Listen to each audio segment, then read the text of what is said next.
बंदी छोड़ सतगुरु रामपाल जी परमेश्वर जी की जय हो। सबसे पहले तो सभी भाई बहनों को थोड़ी सी ये सूचना दे दें कि कल रात्रि को लाइव वीडियो रात्रि 8 बजे दास के इसी Facebook page Pawan Das is live के ऊपर कंप्लीट लाइव नहीं चल पाया था। कोई मिस्टेक हो गई थी जिस कारण से वीडियो को लाइव में रोका गया। आज वो वीडियो दोबारा से चलेगा और जो वीडियो आप जी आज देखने वाले हैं गुरुदेव भगवान के आशीर्वाद से वो वीडियो बहुत ही खास है। उस वीडियो में बहुत ही गूढ़ जानकारियां हैं अध्यात्म से संबंधित। वो जानकारियां आप और हमारा विश्वास बढ़ाएंगी। और दूसरा, कल रात्रि 8 बजे जो दूसरा वीडियो चलेगा वो कमाल बोध के ऊपर है। वो वीडियो भी आप और हमारे लिए बहुत ही ज्यादा महत्वपूर्ण है। सतगुरु रामपाल जी परमेश्वर जी के प्रत्येक भगत के लिए वो वीडियो देखना बहुत जरूरी है। प्रत्येक भगत तो नहीं देख पाएगा क्योंकि सबके भाग्य में नहीं है। परमात्मा कहते हैं सकल पदार्थ है जग माही, भाग बिना नर पावत नहीं। तो सात संगति के वीडियो देखना सतगुरु रामपाल जी के प्रत्येक भगत के नसीब में नहीं है। लेकिन जिनको परमात्मा ने मौका दिया है कम से कम वो वीडियो देखने से ना चूकें। इसी प्रकार से आप और हम सभी भगत भाई बहनों का विश्वास भक्ति मार्ग पर धीरे धीरे आगे बढ़ता चला जाएगा। सभी भाई बहन एक बार लाइव जुड़ जाएं। आज के वीडियो में आपको एक छोटी सी जानकारी देनी है। जानकारी जरूर छोटी सी है लेकिन बहुत ज्यादा मतलब की है आप और हमारे, क्योंकि परमात्मा धरती पे प्रकट है। सारी सृष्टि का मालिक धरती पे आया हुआ है। कलयुग की बिचली पीढ़ी का समय है। अपने भगत की हर प्रकार की कमजोरी को परमात्मा निकालेगा। स्वयं भी पूरा प्रयास करेगा। अपने भक्तों को भी परमात्मा निमित्त बनाकर पूरा प्रयास करवाएगा कि पूर्ण मोक्ष प्राप्ति के लिए भगत में किसी भी प्रकार की कोई भी कमी ना रह जाए। तो जैसे ही दास को परमात्मा प्रेरणा करेंगे, दास तुरंत लाइव आता है, आप सभी भाई बहनों के सामने सारी बातें रखता है। तो वीडियो को ज्यादा से ज्यादा शेयर कर दें। दास तब तक गुरुदेव भगवान का जयकारा लगा देता है। बंदी छोड़ सतगुरु रामपाल जी भगवान की जय हो। परम पिता परमात्मा सारी सृष्टि के रचनहार, कुल मालिक, असंख्य ब्रह्मांडों के स्वामी, जगत गुरु, तीनों लोकों में प्रवेश करके सबका भरण पोषण करने वाले राजाधिराज, आत्माधार, नाथों के नाथ, देवों के देव महादेव, सर्वेश्वर महेश्वर, मृत्युंजय, अजरो अमर, आदि अनादि सनातनी प्रभु, जगत पिता जगदीश्वर, श्री श्री 1008 की उपाधि के वास्तविक अधिकारी, अकाल मूर्त सौद स्वरूपी राम वासुदेव, सर्वगतम ब्रह्म, परम पूज्य, प्रथम पूज्य, परम संत, परम पुरुष, परम धनी, परम दयालु, सत्य कबीर, हक्का कबीर, अल्लाहु कबीर, अल्लाहु अकबर, बाखबर, अल्लाह ताला, जगत के तारणहार, जगत के मुक्तिदाता, जगत के जगन्नाथ, हारे के सहारे, हिंदुओं के राम, मुसलमानों के अल्लाह, सिखों के वाहिगुरु, ईसाइयों के मसीह, दया के सागर दया निधि, करुणा के सागर करुणा निधि, स्वयंभू परिभू, संकट मोचन, कष्ट हरण, मंगल करण, दुख भंजन, अविगत कबीर, निर्विकार निर्विषम परमात्मा, अलय अलेख सतगुरु, आदि अनादि सतगुरु, असली मर्यादा पुरुषोत्तम, असली राम, असली कृष्ण, असली घनश्याम, असली मुरारी, राजाओं के राजा, महाराजाओं के महाराजा, शहंशाहों के शहंशाह, सम्राटों के सम्राट, भगवानों के भगवान, अल्लाहों के अल्लाह, प्रभुओं के प्रभु, मसीहों के मसीह, सच्चे वाहिगुरु, बाबाओं के बाबा, पीरों के पीर, सेठों के सेठ, जगत सेठ, सावड़सा सेठ, सर्वगुण संपन्न, अनंत कोटि कलाओं के स्वामी, अनंत कोटि ब्रह्मांडों के नायक, योगियों में महायोगी, ध्यानियों में महाध्यानी, सिद्धों में परम सिद्ध, ज्ञानियों में तत्व ज्ञानी, ब्रह्म ज्ञानी, महाज्ञानी, परम ज्ञानी, सर्वश्रेष्ठ ज्ञानी, विज्ञानी, युवा कबीर, समरथ कबीर, असंवाद, अमित ओजा, सच्चे रहनुमा, करीम अल्लाह, सुभान अल्लाह, दुनिया के अंतिम पैगंबर, 8 सितंबर 1951 से गांव धनाना, जिला सोनीपत, हरियाणा, भारतवर्ष की पावन भूमि पे प्रकट रियल कल्कि भगवान श्री नारायण साकार हरि, श्री बाबा साहेब, शब्द स्वरूपी राम, संत शिरोमणि सतगुरु रामपाल जी परमेश्वर जी के चरण कमल में साध संगति से जुड़े हुए देश विदेश से हम सभी सत्सेवक भाई बहनों का अनंत कोटि दंडवत प्रणाम। सत्साई भाई और बहनों, दया है पूज्य गुरुदेव भगवान की,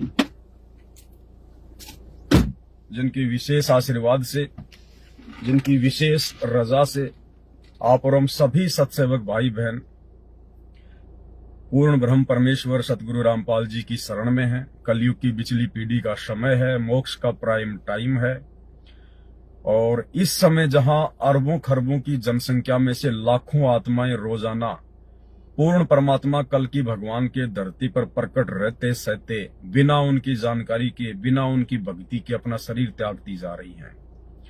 और ऐसे में इतनी गहरी भीड़ में 7.5-8 अरब की जनसंख्या, इतनी गहरी भीड़, और गुरुदेव ने हमें भारतवर्ष की पावन भूमि पे जन्म दिया, और उससे भी बड़ा सौभाग्य परमेश्वर ने हमें अपने चरणों में लिया, हमें अपने आसपास जन्म दिया। भाई और बहनों, ये सौभाग्य विशेष चुनिंदा आत्माओं को ही मिलता है, विशेष चुनिंदा आत्माओं को ही, जो सौभाग्य आप और हम सत्सेवक भाई बहनों को नसीब है। तो अब हमने परमात्मा के द्वारा बख्शीश इस गोल्डन चांस को गंवाना नहीं है।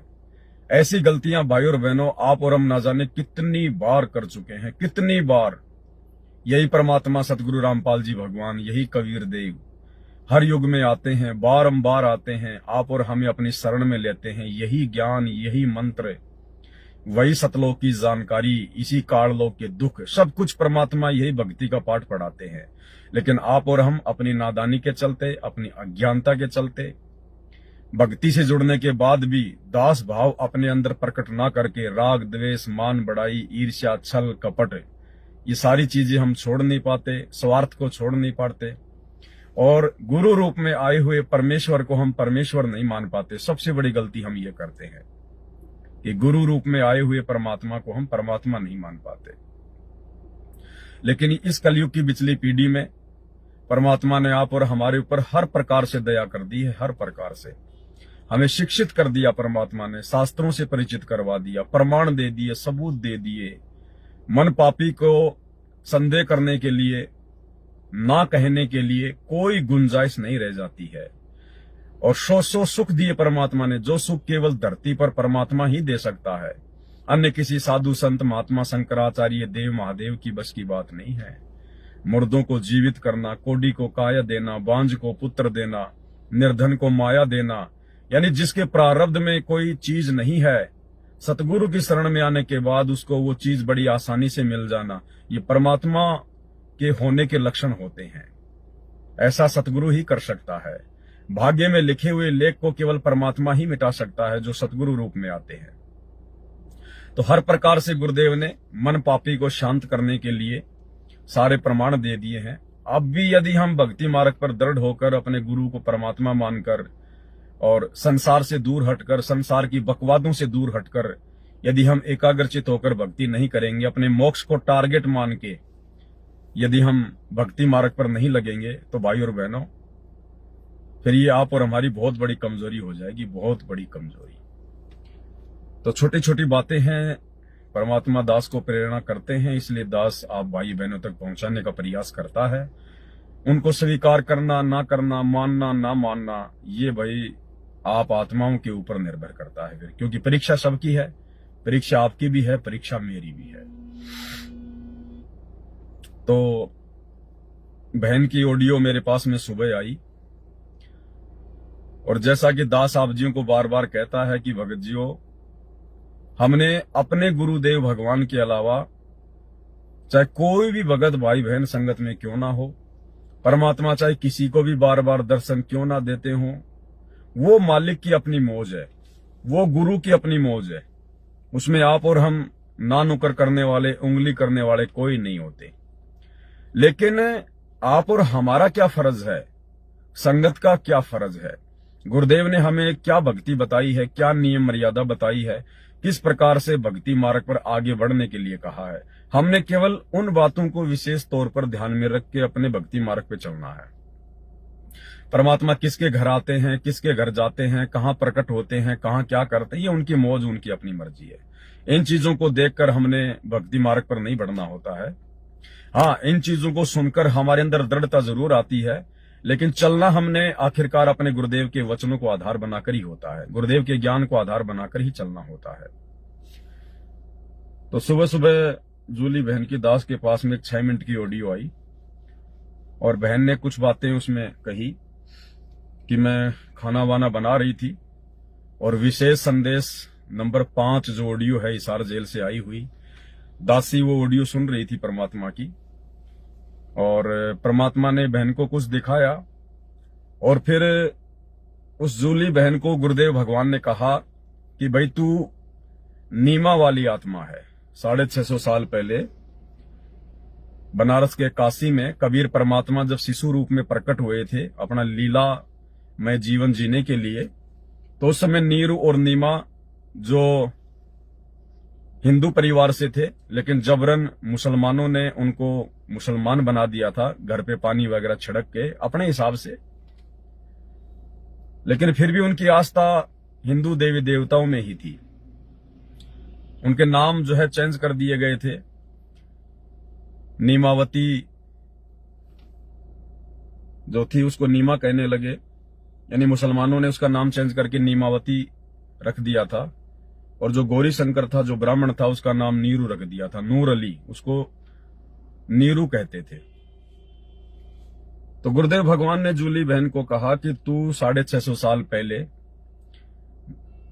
जब मैं बनारस के काशी में आया था शिशु रूप में, तो बेटा तूने मेरी जो है परवरिश की थी, तूने मेरा पालन पोषण किया था एक सांसारिक मां की तरह, तू नीमा की आत्मा है। तो बहन ये सुनकर बोली मेरे तो होश उड़ गए। जूली बहन बोली कि ये सुनकर मेरे तो होश उड़ गए, होश। हालांकि इसमें होश उड़ने वाली कोई बात नहीं थी। देखो भाई और बहनों, जीव की किसी भी कमी को परमात्मा छोड़ेगा नहीं। आधार परमात्मा ने जूली को बनाया या मुझ पवन दास को बनाया, एक ऑडियो को माध्यम बनाया, लेकिन ये संदेश है किसके लिए? वे दास तो केवल निमित्त मात्र है, वो जूली बहन तो केवल एक निमित्त मात्र है। आप अपने घर पर टेलीविजन लेके आ गए, अब वो टेलीविजन तो खाली एक यंत्र है। उस टेलीविजन के माध्यम से आनंद कौन लेता है, फिल्में कौन देखता है, गाने कौन सुनता है? अन्य व्यक्ति। वो टेलीविजन थोड़ी सुनता है। वो टेलीविजन के किसी विशेष काम नहीं आता, वो तो एक यंत्र है। कोई है जो उसमें फिल्में चला रहा है, गाने चला रहा है, किसके लिए? अन्य व्यक्तियों के लिए। तो चाहे जूली हो, चाहे पवन दास हो, चाहे अन्य कोई भगत भाई बहन हो, अगर परमात्मा किसी को निमित्त बनाता है अपने संदेशवाहक के रूप में, तो उन आत्माओं को विशेष तौर पर नहीं लेना चाहिए। उन आत्माओं के प्रति विशेष कोई आस्था नहीं होनी चाहिए, बिल्कुल भी किसी भी प्रकार की।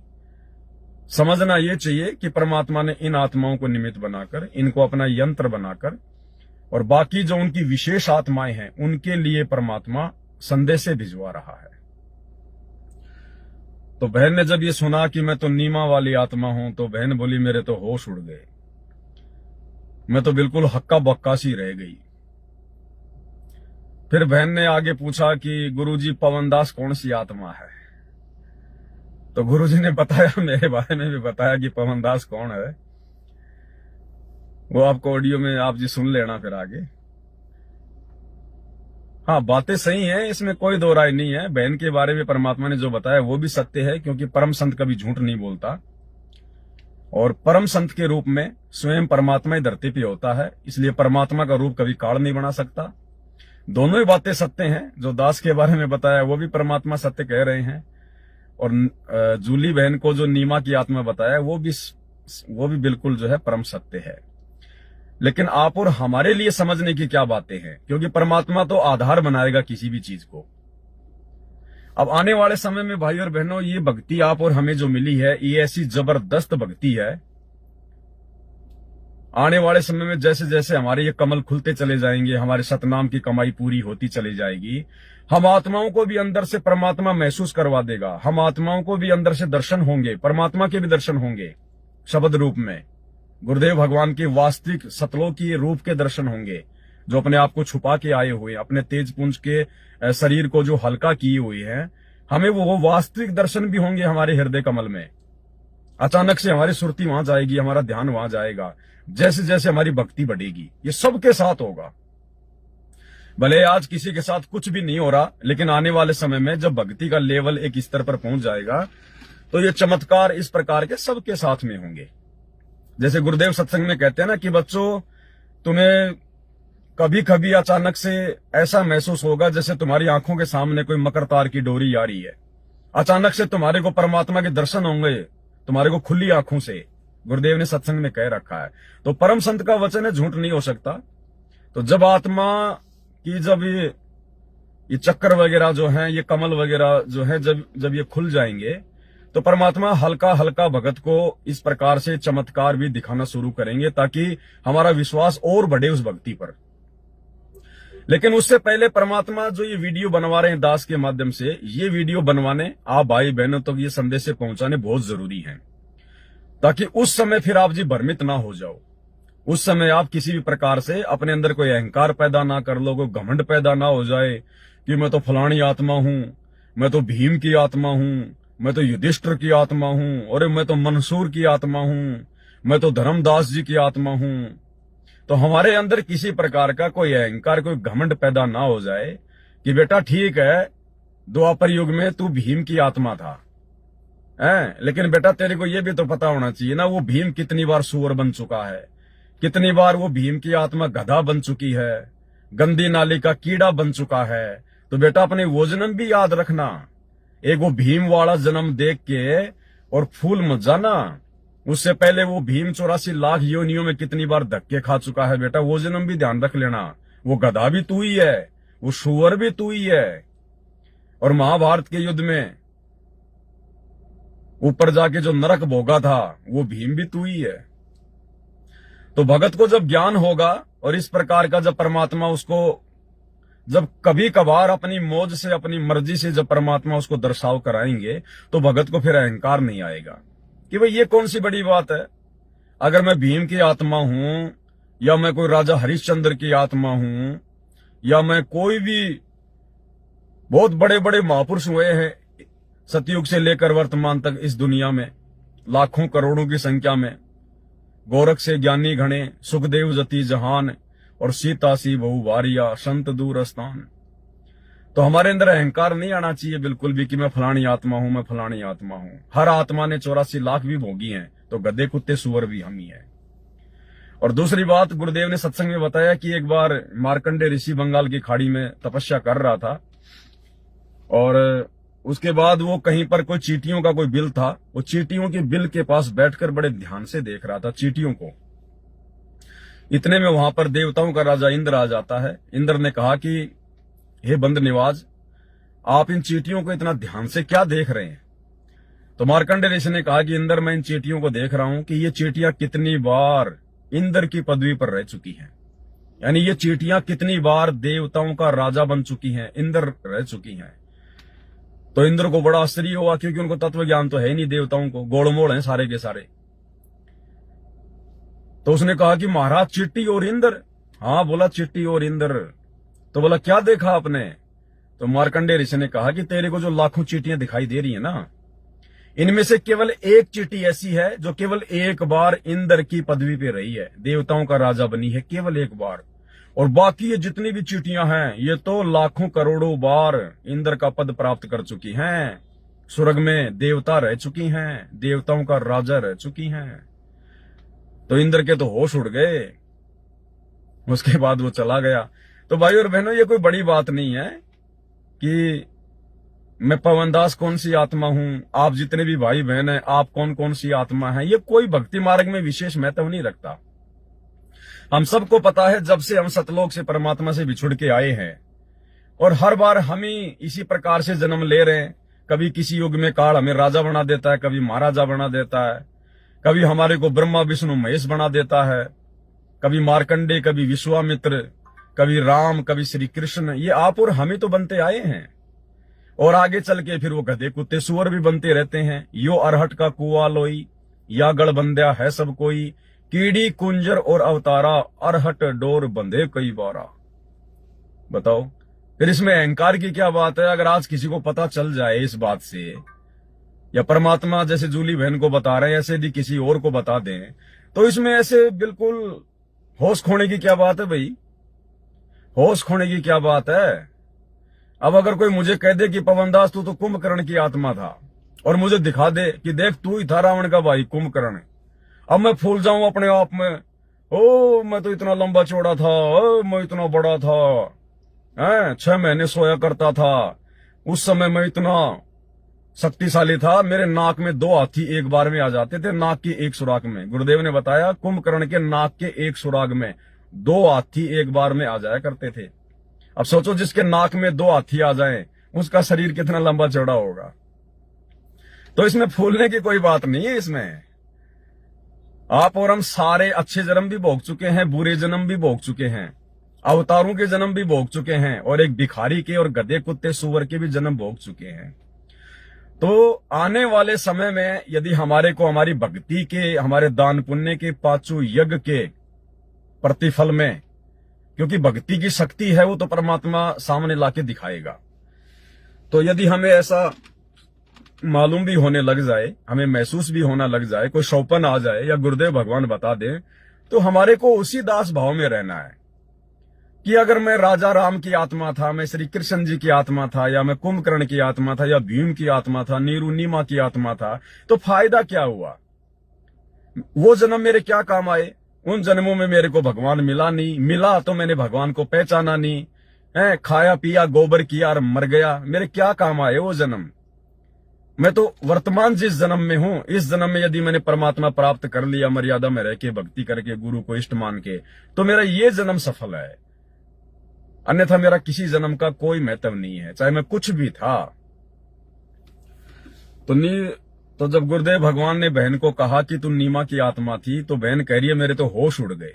अब देखो भाई और बहनों, ये भी हमारी कमजोरी है, ये भी हमारी कमजोरी है, बहुत बड़ी कमजोरी है ये। अरे होश उड़ने की इसमें क्या बात थी?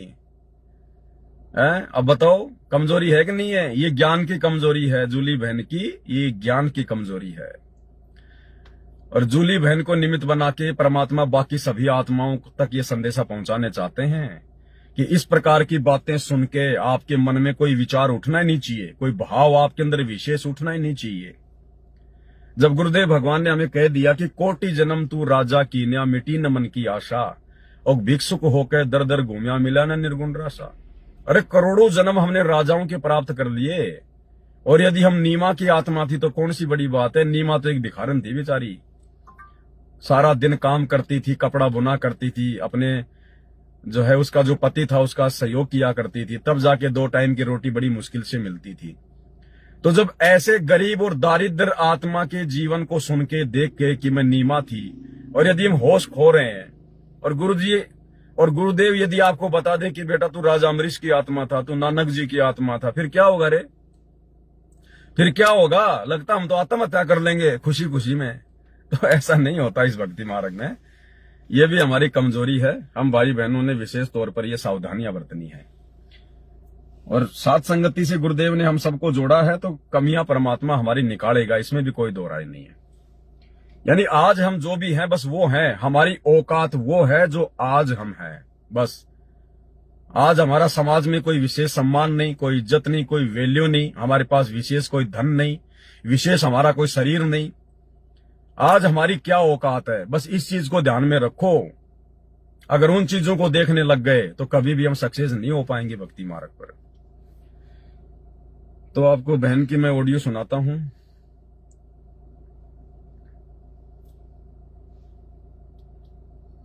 छोड़ के लौट को नहीं आती, जय हो बंदी छोड़ के लौट को नहीं आती। साहिब भाई जी, दासी घर के लिए भंडारा राम बना रही थी, तो परमात्मा जी की 5 नंबर की ऑडियो चला के रख ली थी। आलू जी का दासी सत्संग सुन रही थी। सत्संग सुनते सुनते वहां पे प्रकरण पहुंचा कि प्रथम कलयुग के प्रथम चरण में परमात्मा कबीर जी स्वयं धरती पर प्रकट हुए थे। एक बालक रूप में, शिशु रूप में उन्होंने लीला की थी। तो दो हंस आत्मा ने उनकी परवरिश की थी, नीरू और नीमा ने। तो जब नीमा का प्रकरण आया तो दासी वहां पे सुन रही थी, तो लगा परमात्मा बैठे और कह रहे पता तुझे बेटा नीमा कौन थी? दासी का नहीं मालिक, दासी को नहीं पता, वो तू थी नीमा, तू थी। इतना सुन करके तो हमारे तो होश उड़ गए, ऐसा लग रहा था हाथ पैर एकदम ढीले से पड़ गए, पैरों की तरह जमीन सरक गई हो। परमात्मा कह रहे क्यों बेटा, विश्वास नहीं है, विश्वास नहीं हुआ तुझे? तो दासी बोली नहीं मालिक, आप कहो और विश्वास ना हो ऐसा तो नहीं हो सकता, पर आज दासी की थोड़ी बुद्धि छोटी पड़ेगी मालिक, आपकी बात बड़ी है। आज तो दासी की ऐसी हालत होगी मालिक, जैसे आप बताते हैं ना सत्संग में कि एक छोटा सा बच्चा अपने पिता से पूछता, पिता एक क्या है? वो पापा बोलता पेन, वो कहता वो कहता पेन, यानी उसकी नहीं मिटती, वो अविश्वास भी नहीं करता है। ऐसी हालत मालिक आज दासी की हो गई, यकीन नहीं हो रहा कि दासी नीमा थी। तो परमात्मा कह रहा है कि हाँ बेटा तू ही नीमा थी। अब बताओ भाई बहनों, यदि इन ऑडियो को मैं डायरेक्ट संगत में भेज दूं, व्हाट्सएप के ग्रुप में डाल दूं, तो आप जी क्या समझोगे इन ऑडियो से? आप तो भ्रमित हो जाओगे, आप तो उस बहन के फैन बन जाओगे, आप तो उस बहन से बातें करने लग जाओगे। कभी साथ संगति में या आश्रम में वो बहन आपको दिखाई देगी तो आप तो उसको विशेष नजरों से देखने लग जाओगे। तो ये बहुत बड़ी कमजोरी है भक्ति मार्ग पर, बहुत बड़ी कमजोरी। अगर ब्रह्मा विष्णु महेश भी अगर आश्रम में नीचे उतर के आ जाएं और भगत अगर अपना सुमरण कर रहा है, आपस में कोई ज्ञान चर्चा कर रहा है भक्तों के साथ मिलके, तो उस ब्रह्मा विष्णु महेश की तरफ ध्यान नहीं देना, उस ब्रह्मा विष्णु महेश की तरफ भी ध्यान नहीं देना भगत ने, क्योंकि हम ना जाने कितनी बार ब्रह्मा विष्णु महेश के पद पे रह चुके हैं। और अगर वो ब्रह्मा विष्णु महेश हमारे पास में आ जाए, जब हम आश्रम में आपस में परमात्मा की ज्ञान चर्चा कर रहे हो, और ऊपर से वो तीनों देवता अगर हमारे पास में भी आ जाएं और कहें कि सतसाई भगत जी, तो हमने इतना ही कहना है कि भाई सतसाहिब जी बैठो बैठो बैठो, और फिर कोई विशेष नजर से नहीं देखना और ब्रह्मा विष्णु महेश आ गए ना। उनको ये कहना है भाई साहब बहुत लेट कर दी, अरे इस परमात्मा की शरण में तो बहुत जल्दी आ जाना चाहिए था, तुम लोगों ने इतनी लेट कैसे कर दी? निर्भागी प्राणियों, परमात्मा आया हुआ है, बहुत लेट आए तुम तो। इस प्रकार से ये नहीं उनको देखते हमारे को फूल जाना है। और यदि वो ब्रह्मा विष्णु महेश किसी के पास में बैठ जाए और किसी का यदि कोई घुटना वगैरह हाथ वगैरह उसको टच हो जाए, तो ये नहीं सोचना कि वो हो मैं तो धन्य हो गया, ब्रह्मा जी का हाथ लग गया मेरे हाथ के। अरे तू तो पाप का भागी बन गया, पाप का भागी। अनुपदेशी का अगर भी किसी अनुपदेशी का अगर भगत को हाथ भी लग जाता है तो वो पाप का भागी हो जाता है, पाप का भागी। इसलिए हमने जब भी हम किसी व्यक्ति से मिले, अपने किसी रिश्तेदार से, ऑफिस में या कहीं भी, जगत वालों की आदत है तुरंत हाथ मिलाएंगे, तुरंत हाथ आगे करेंगे, हेलो सर कैसे हैं आप। भक्तों ने कभी किसी के साथ में हाथ नहीं मिलाना चाहिए, हैंड शेक नहीं करना चाहिए। इससे भी हमारी भक्ति जाती है, इससे भी हमारी भक्ति जाती है। हमने हाथ जोड़ के और सत्साई बोल देना है, राम राम बोल देना है, जैसा भी है। भक्तों ने ना तो अपने भगत भाई बहनों के साथ में हाथ मिलाना है, ना किसी जगत वाले के साथ में हाथ मिलाना ही नहीं है। सामने वाला अगर हाथ अगर बढ़ा भी देता है तो आप हाथ जोड़ लो, सतसाहिब जी सतसाहिब, राम राम जी राम राम। इससे हमारे को बहुत ज्यादा फायदे हैं। पहली बात, वो जो व्यक्ति है वो चाहे भगत है या जगत है, कोई भी है, अब वो यदि हमसे हाथ मिलाएगा तो हमारा हाथ उसके संपर्क में आएगा।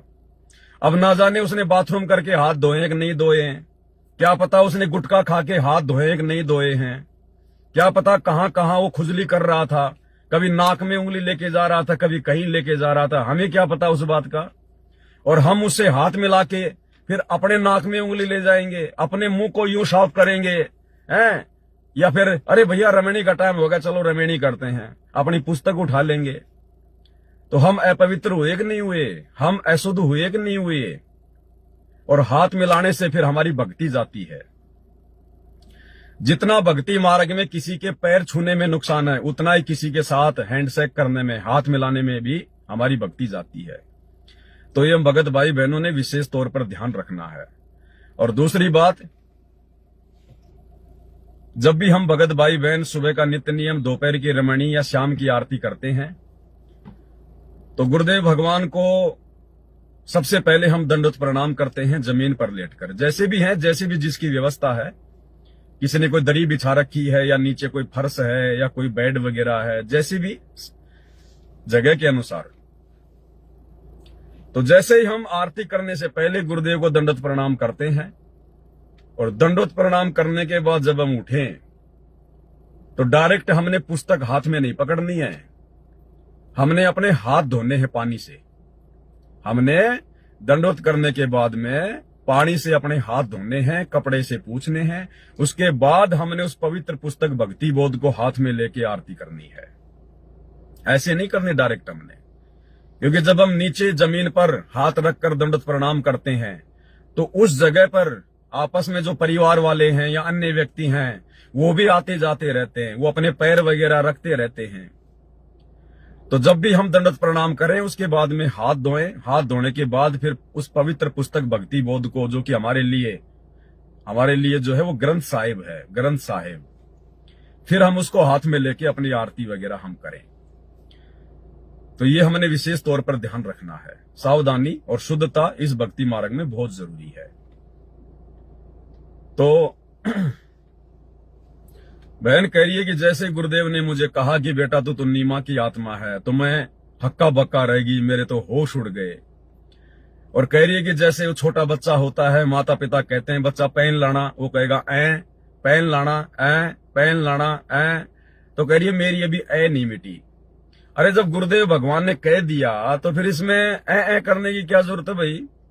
परमात्मा है, समर्थ है, गुरुदेव है, झूठ थोड़ी बोलेंगे, जो बोलेंगे वो सत्य बोलेंगे। लेकिन जूली बहन की कमजोरी, ये उनके ज्ञान की कमजोरी, उनके विश्वास की कमजोरी, इस कमजोरी को बहन ने धीरे धीरे ठीक करना पड़ेगा।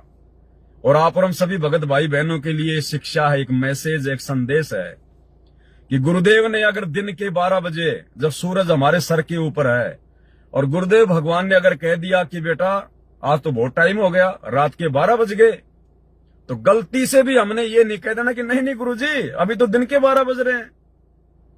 ये भी नहीं कह देना हमने। ये परम संत है, परमात्मा है, जिसने सूरज बनाया, जिसने चांद बनाया, और इसके मुंह से जो भी शब्द निकलेगा परम सत्य निकलेगा, और हम भक्तों की जो है वो परीक्षा के लिए निकलेगा। तो अगर दिन के 12 बजे जलती धूप में सूरज हमारे सर पे है और गुरुदेव कहते हैं कि बेटा रात के 12 बज गए, चलो सोते हैं, विश्राम करते हैं, तो आप लोगों ने अपने मन में जरा डाउट भी पैदा नहीं करना। यही सोचना है कि या तो मेरे को शौपन आ रहा है इस समय, या तो मेरे को शौपन आ रहा है, अन्यथा गुरुजी जो बात कह रहे हैं वो परम सत्य है, परम सत्य। बिल्कुल रात के 12 बज रहे हैं, लेकिन हो सकता है कि मेरे को शौपन आ रहा हो, या मैं तो 2 कोड़ी का जीव हूं, मेरी तो ये चरम दृष्टि है, ना जाने गुरुजी कौन से भाव से कह रहे हैं। तो भगत ने यही सोचना कि हाँ, अगर गुरुजी ने दिन के 12 बजे, रात के 12 बजे बता दिए तो 12 ही बजे हैं। हमने इस प्रकार से अपने गुरुदेव भगवान पर विश्वास करना है। इस कदर ब्लाइंड फेथ, ये ब्लाइंड फेथ ना भगत ने अपनी माँ पे करना, ना अपने बाप पे करना, ना अपने रिश्तेदार पे करना, ना किसी और पे करना। भगतों की तो बात ही छोड़ दो। ये ब्लाइंड फेथ केवल भगत को यदि करना होता है भक्ति मार्ग पर, तो अपने गुरुदेव के ज्ञान पर और अपने गुरुदेव भगवान के ऊपर। ऐसी आत्माएं सतलोक को प्राप्त करने योग्य बनती हैं। ऐसी आत्माएं जो गुरु वचन पर संदेह कर ले, शंका कर ले, वो श्रेष्ठ आत्मा नहीं होती है।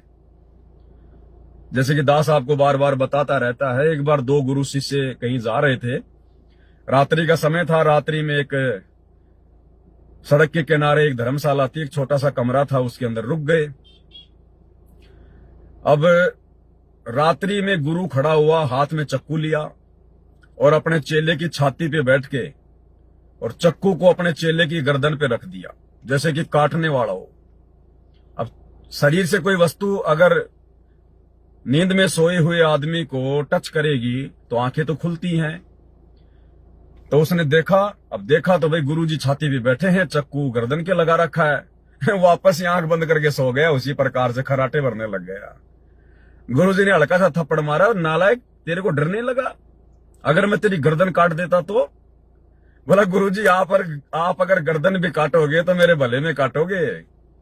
ए गुरुदेव, यदि आप मेरी गर्दन भी काट दोगे तो मेरा तो भला ही है, मेरा नुकसान क्या है? आप जो भी करोगे मेरा भला ही है, मेरा नुकसान है ही नहीं। तो भला फिर मुझे किस बात की चिंता? क्या पता मैं आपको कुछ बोलने लग जाऊं, आपके हाथ को मैं धक्का मार दूं कि तू काटेगा क्या मेरी गर्दन है, और 2 मिनट बाद में गाड़ी से एक्सीडेंट होके मर जाऊं। तो गाड़ी से एक्सीडेंट होके मरने से अच्छा गुरुदेव आपके हाथों से मरना है ना। आप मारोगे तो कहीं ठीक ठिकाने वापस मेरे को मनुष्य जन्म दोगे, किसी भगत के घर में जन्म दोगे, मेरी भक्ति जो अधूरी है वो कंप्लीट जो है वो करवाओगे आप। तो इस प्रकार से हमने अपने गुरुदेव भगवान के ऊपर ब्लाइंड फेथ करना, बिल्कुल ब्लाइंड फेथ, ये भगत का लक्षण होता है। ये वो भगत फिर मोक्ष प्राप्त कर पाते हैं। तो बताओ, अब बार बार आप भाई बहन जूली बहन की ऑडियो को सुन के आप तो ये सोच रहे होंगे, ओहो कितनी प्यारी आत्मा है, कितनी अच्छी आत्मा है, इसको तो बहुत ज्ञान हो गया होगा, देखो परमात्मा कैसे उस बहन को दर्शन दे रहे हैं, पता नहीं क्या क्या मन में आया होगा भक्तों के। अब बताओ, अब उस बहन का ज्ञान आधार देख लो, अब कहां है? घुटनों में है। अब उस बहन का ज्ञान आधार उसके घुटनों में है। परमात्मा ने कह दिया कि बेटू तू नीमा की आत्मा है, और उसके होश उड़ गए। और गुरुदेव बोले बेटे तुझे यकीन नहीं हो रहा क्या? बोली परमात्मा नहीं, यकीन की बात नहीं है, मेरी बुद्धि छोटी है, मैं समझ नहीं पा रही। मैं अपने आप को ये सुनकर और मेरे अंदर विश्वास नहीं हो पा रहा कि वास्तव में मैं क्या नीमा की आत्मा थी। अरे नीमा की आत्मा थी तो कौन सी बड़ी बात है? नीमा कौन सी उस समय कोई दिल्ली की बादशाह थी? अरे नीमा कौन सी भारत की प्रधानमंत्री थी 650 साल पहले। आज जो हालत तेरी है उससे भी नीची थी। भाई आपको आपका पति तो दे रहा है कमा के, वो तो बेचारी खुद कमा कमा के खाया करती थी। तो नीमा की आत्मा सुन के बताओ, इसमें इतना भयंकर रूप से बिजली का शॉट लगने की क्या आवश्यकता थी? और जूली बहन को अगर परमात्मा कह दे कि बेटा तू तो मंदोदरी थी, रावण की पत्नी मंदोदरी, मेरे को लगता है बहन तो उसी समय वो कहती है, जब मेरे को चिंता हो जाती है तो मेरी सांस आना बंद हो जाती है।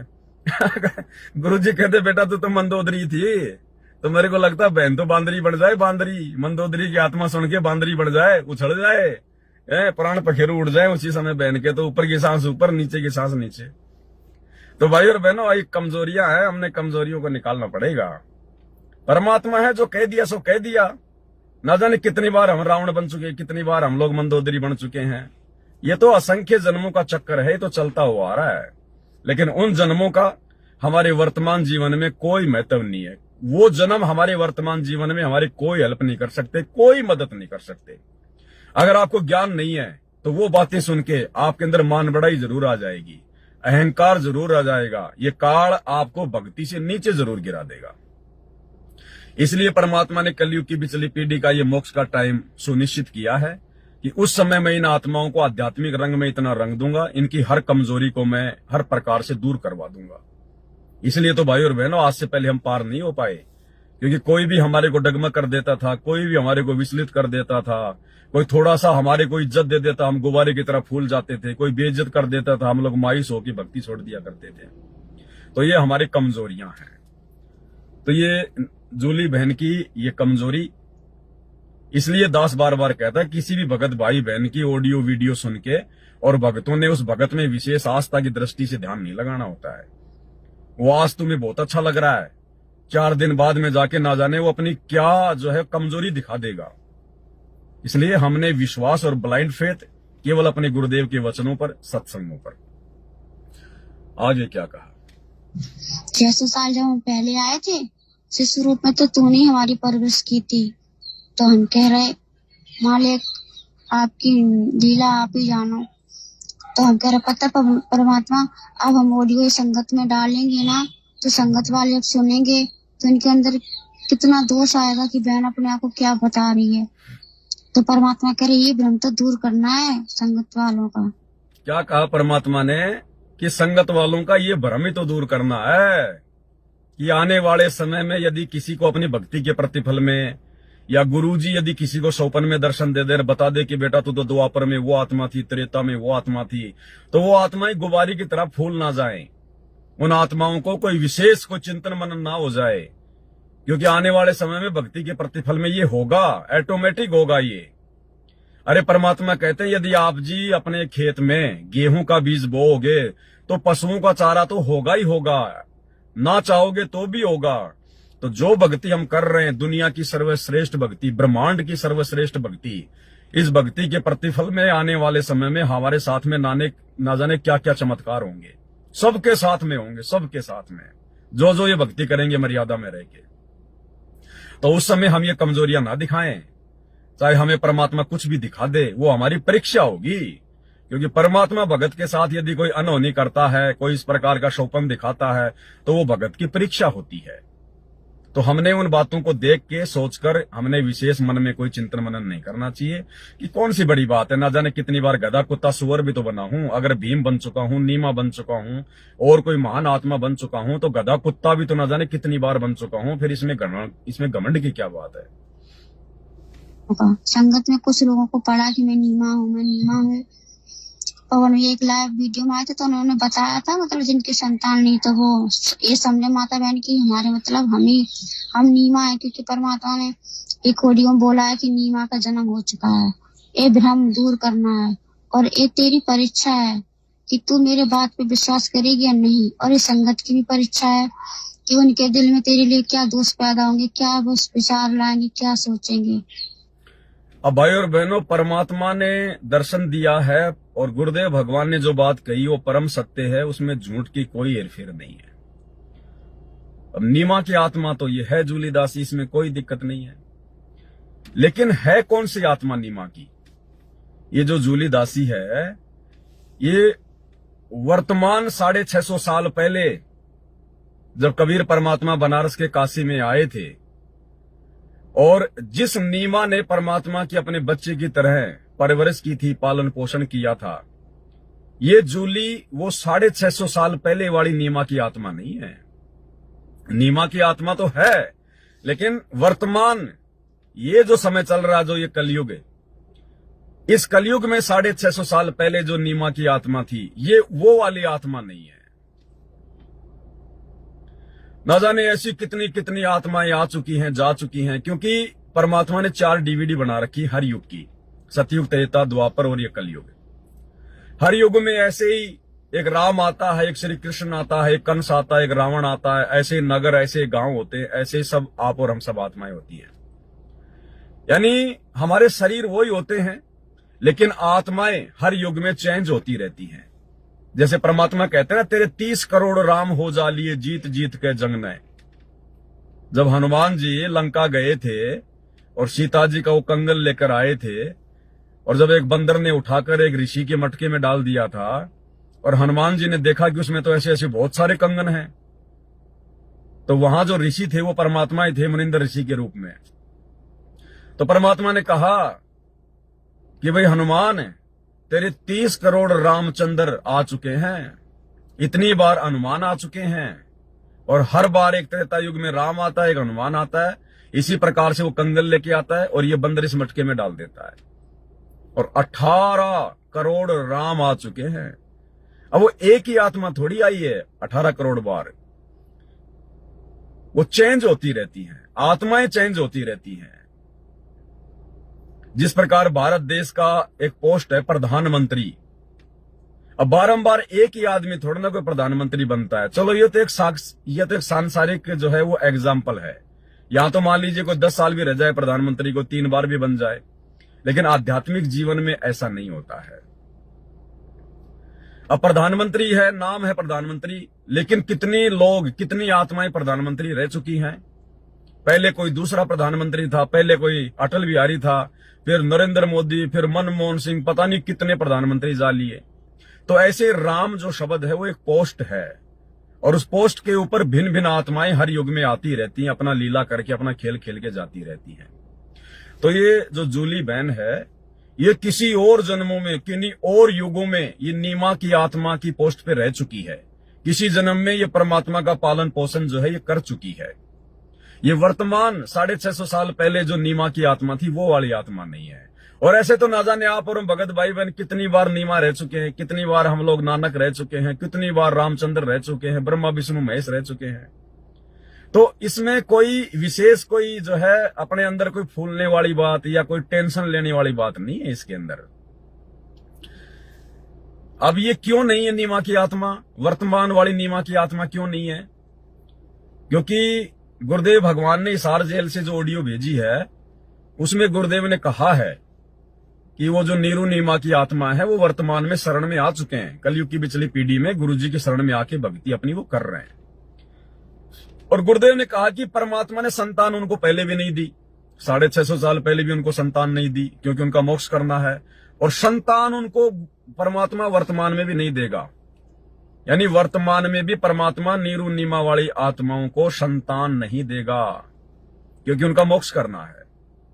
अब जूली बहन के तो लड़की है कम से कम 18-20 साल की, जूली बहन के तो संतान है, लड़का है या पता नहीं, लेकिन उसकी एक लड़की है जिसकी शादी हो चुकी है। तो जूली बहन को तो संतान हो चुकी है। और गुरुजी ने कहा कि 650 साल पहले जो नीमा वाली आत्मा थी उसको परमात्मा ने उस समय भी कोई संतान नहीं दी, और उनको वर्तमान में भी परमात्मा कोई संतान नहीं देगा और अपनी शरण में ले चुका है। तो अगर 650 साल पहले वाली नीमा वाली आत्मा यदि जूली बहन है तो फिर उसके संतान नहीं होनी चाहिए थी ना। लेकिन जूली बहन के तो एक लड़की है, उसकी शादी हो चुकी है, उसको भी एक बच्चा हो चुका है शायद। तो आप गुरुदेव भगवान का वो सत्संग सुनिए जिसमें परमात्मा कह चुके हैं कि अब वो नीरू नीमा आ चुके हैं मालिक की शरण में, और संतान उनको परमात्मा अब भी नहीं देगा। तो उनको नीरू और नीमा कहने लगे, उनका संतान नहीं दी दाता ने। वो नहीं चाहते थे कि ये फंसे फिर दोबारा इस नरक में। ना संतान देने में क्या दिक्कत आओ थी, उनके बाएं हाथ का खेल है। तो बच्चों, परमात्मा संतान दे सकते थे, जैसे अब्राहम सुल्तान था, हम तो धन मांगते फिरा, हे भगवान धन दे दे, धन दे दे, और धन में सड़ा था। उसको उसका संतान और गाड़ी गगन तार रखे थे, घोड़े घोड़े कितने थे। उस नरक से निकाला, अपनी उस आत्मा को गड़ने नहीं दिया, उसमें सड़ने नहीं दिया उसने। तो ये ऑपरेशन है, एक्स्ट्रा आइटम रहने को दिया आपके पास, जिनकी जरूरत है उसमें कसर नहीं छोड़ेगा। आप नोट कर लो, साई इतना दीजिए जा में कुटुंब समावे, हम भी भूखे ना रहे, अतिथि ना भूखा जाए। अब जिनका संतान नहीं है ना बच्चों, संसार तो कुछ भी कहे, पर दास कहे उसको ऊपर अमल कर लो।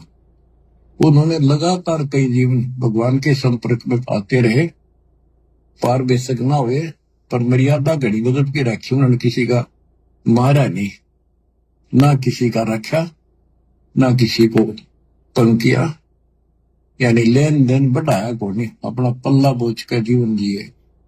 आज वो आत्मा मालिक की शरण में आ गए, तो अब वो संतान मांगेंगे भगवान ना दे। आज वो आत्मा मालिक की शरण में आ गए, तो अब वो संतान मांगेंगे भगवान ना दे। आज वो आत्मा मालिक की शरण में आ गए, तो अब वो संतान मांगेंगे भगवान ना दे, क्योंकि उनका संस्कार खत्म हो चुका है। वो क्यों फंसा होगा इस अपने बच्चे सड़ंगे में? उनका तो अगला कदम सतलोक में है। अब देखो, बहुत कमजोरियां हैं संगत की। अब जैसे दास ने ये बात कही कि भाई जूली बहन की वर्तमान में कोई संतान नहीं है, नहीं सॉरी, जूली बहन की जो है एक संतान है, एक उसकी वो लड़की है जिसकी शादी हो चुकी है। तो संगत में देखो कितने भाई बहन है बढ़ चढ़ के कमेंट्स कर रहे हैं, जूली बहन के पति की पहले शादी हुई थी और वो बाद में खत्म हो गई, बाद में जूली बहन से शादी हुई, इनको कोई संतान नहीं है, वो तो जूली बहन की संतान नहीं है, वो उसकी कोख से पैदा नहीं। ये भी हमारी कमजोरी है। क्या दास को नहीं पता इस बात का? जब मैं उसे इतनी बातें कर रहा हूं, वो मेरे को ऑडियो भेज रही है, कई बार वो साथ संगति में आ चुकी है, तो क्या इस दास को इतना भी नहीं पता है क्या कि वो बेटी उसकी है या किसी और की है? भाई जब आप भगत भाई बहनों को पता है इस बात का, तो क्या उस दास को नहीं पता चलेगा? तो ये भी संगत वालों की कमजोरी है, ये भी संगत की कमजोरी है। ये भी उस बहन के अंदर हवा भरने वाली बात है। अरे ये आप जानते हैं या मैं जानता हूं या परमात्मा जानता है कि ये जूली बहन जो है ये 650 साल पहले वाली नीमा वाली आत्मा है या कोई और है? न जाने कितने कलयुग बीत गए, कितनी नीमा गए, कितने नीरू गए, कौन सी आत्मा है? इसको यदि जबरदस्ती हम वर्तमान 650 साल पहले वाली नीमा की आत्मा यदि हम कहेंगे, तो ये तो पहले इसकी तो हवा टाइट हो रही है, इसकी तो पहले हवा टाइट हो रही है। अब ठीक है, उस समय परमात्मा ने जो भी उचित समझा उस आत्मा के लिए उसको सेवा दे दी। अगर 650 साल पहले जूली बहन ने नीमा की आत्मा के रूप में कबीर परमात्मा की सेवा की, तो जितनी सेवा की, जितनी भक्ति की, उसको मिल गया। और न जाने कितनी बार उसने परमात्मा को थप्पड़ भी मारे थे, वो भूल गए तुम भगत? अरे कितनी बार नीरू नीमा ने कबीर परमात्मा को शिशु रूप में थप्पड़ मारे थे, उनको धमकाया था। बेटा बाप अपने बेटे को गालियां भी निकाल देता है, वो चीजें तुम्हें याद नहीं है? कितनी बार उनको धमकाया होगा परमात्मा को नीमा ने, कितनी बार इस जूली ने परमात्मा को थप्पड़ भी मारे हैं। क्या ये बातें भूल गए क्या तुम भगत भाई बहन? अगर सेवा का अगर फल मिलता है तो परमात्मा के साथ में जो अभद्रता की जाती है, क्योंकि सृष्टि शब्द से रची गई है, तो फिर वो कौन भोगेगा? और वो ही भोग रही आज ये परमात्मा के साथ में जितना उसने अभद्र व्यवहार किया अपना बेटा जान के, आज उसी का तो ये परिणाम है। आज टाइम पे उसको खाना भी नहीं है, ज्योति के लिए उसके घर में घी भी नहीं ला के देते उसको कोई। सुबह उठते ही कुतिया कह के उसकी सासू मां उसको गालियां देती है, कुतिया कह के। भाई 650 साल पहले मान लो अगर यही आत्मा थी और भगवान की इसने सेवा की, तो सेवा के बदले में भगवान ने इसको मनुष्य जन्म दे दिया और अपनी शरण में ले लिया। और भगवान के साथ में जो अभद्र व्यवहार किया वो कौन भुगतेगा? ये पवनदास भुगतेगा क्या? तो ये भी संगत की कमजोरी है। वो चाहे थी नहीं थी, चाहे इसी जन्म की थी या किसी और जन्म की थी, ये वीडियो बनाने का दास का जो मकसद है वो ये है कि हम भाई बहनों ने फूलना नहीं है। ये धीरे धीरे परमात्मा इस प्रकार के लाइव वीडियो जो बनवा रहे हैं ना, एक दो आत्माओं को निमित्त बनाकर, ये इसलिए बनवा रहे कि आने वाले समय में ये चमत्कार सबके साथ में होंगे। परमात्मा सबको दिखाएगा, जैसे नानक जी को परमात्मा ने दिखाया कि नहीं दिखाया? नानक जी की परमात्मा ने दिव्य दृष्टि खोली कि नहीं खोली कि देख तू सतयुग में राजा अमरीश था, त्रेता में तू सीता का बाप था राजा जनक, उसके बाद में तू स्वर्ग चला गया है। सतयुग में त्रेता में तू राजा था, लाखों तेरे नौकर थे, और आज तू सुल्तानपुर के मोदी खाने में खुद एक नवाब के यहां पे नौकर लगा हुआ है। अब वो नानक जी यदि अपने सतयुग वाले जीवन को देख देख क्योंकि मैं राजा अमरीश था, दुर्वासा जैसे ऋषि जो श्री कृष्ण का द्वापर में गुरु था, वो भी मेरे आगे सिर झुका के गया। त्रेता में मैं राजा जो है जनक था, मैं विदेही था, मेरे 10,000 रानियां थी, सुखदेव जैसे मेरे चेले थे। अब वो नानक जी वर्तमान में बैठ के कितना ही सोचता रहे, कितना ही सपने लेता रहे, क्या वर्तमान में वो जन्म उसके किसी काम के हैं क्या? कोई काम के नहीं है। वो चाहे राजा था कुछ भी था, लेकिन वर्तमान में तो नौकर बन के नौकरी कर रहा था। अब वर्तमान में सोचने से कि मैं राजा अमरीश था, राजा जनक था, वो राजा नहीं बन जाएगा? क्या काम आए उसके वो जन्म? तो उन जन्मों को देख के भगत को पश्चाताप करना चाहिए कि मैं कितना निर्भागी था, मेरे को परमात्मा मिले थे, मेरे को भक्ति बताई थी, और मैं तो राजा था, मेरे पास किसी चीज की कोई कमी नहीं थी, मैं तो दान धर्म भी खूब कर सकता था। अगर मैं उस समय इस भक्ति को मैं सफल कर लेता तो आज मुझे नानक के रूप में फिर से जन्म ने मुझे जो है वो नहीं लेना पड़ता, मुझे नौकरी नहीं करनी पड़ती, मुझे मां के गर्भ में बार बार ये नरक नहीं भोगना पड़ता। तो भगत ने इस प्रकार से चिंतन मनन करना चाहिए। भगत ने बढ़ चढ़ के किसी का सपोर्ट नहीं करना चाहिए।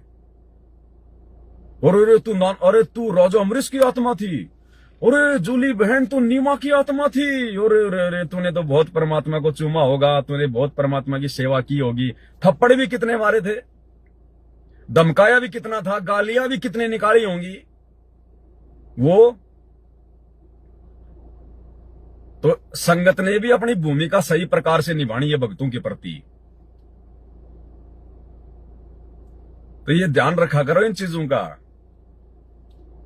नहीं भाई वर्तमान में उसकी कोई संतान नहीं है, ये है वो है फलाना, होगी नहीं होगी हमें क्या लेना देना उस बात से। कमजोरियां हैं भाई बहनों, कमजोरियां निकालनी पड़ेंगी, कमजोरियां। अपने आप को मृत मानना पड़ेगा, मृत।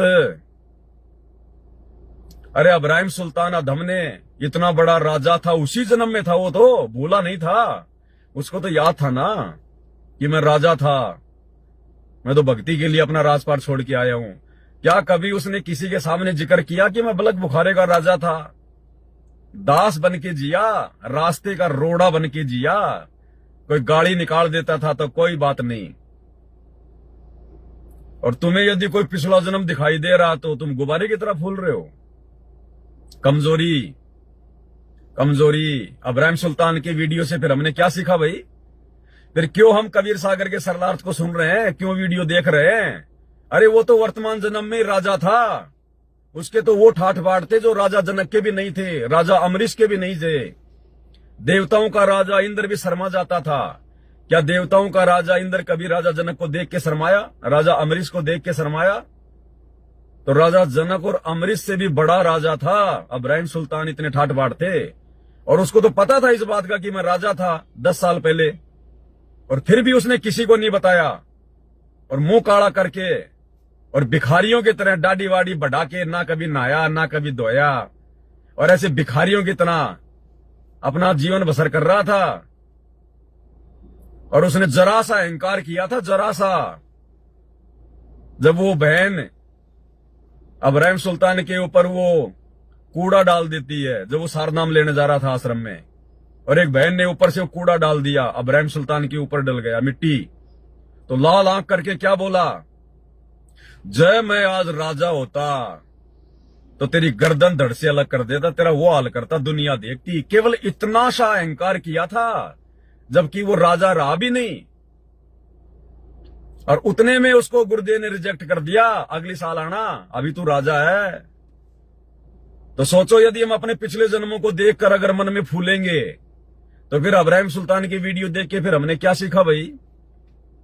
फिर क्यों हम कबीर सागर के सरलार्थ को देख रहे हैं, क्यों अपना समय बर्बाद कर रहे हैं? तो भक्तों को इस प्रकार से जल्दबाजी नहीं करनी चाहिए। यह भी हमारी परीक्षा है, पहले बात को पूरा सुनना चाहिए। कहते हैं ना कि पहले सामने वाले की बात को पूरा सुनना चाहिए। तो लाइव वीडियो समाप्त हुआ ही नहीं, उससे पहले तुम लोगों ने अपने कमेंट्स डालने शुरू कर दिए। तो पहले आदमी को ढंग से सुनना चाहिए सारी बातें। ये कमजोरियां अपने निकाल लो, और ये कमजोरियां निकालने का जो समय है ना, ये थोड़े समय के लिए है।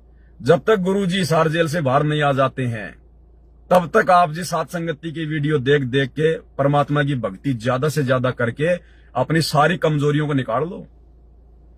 क्योंकि गुरुदेव भगवान के हिसार जेल से बाहर आने के बाद ये पवन दास फिर इस प्रकार से लाइव आके और आपको ज्ञान नहीं समझाएगा। हो सकता है आपको इस पवन दास के कभी दर्शन भी ना हो।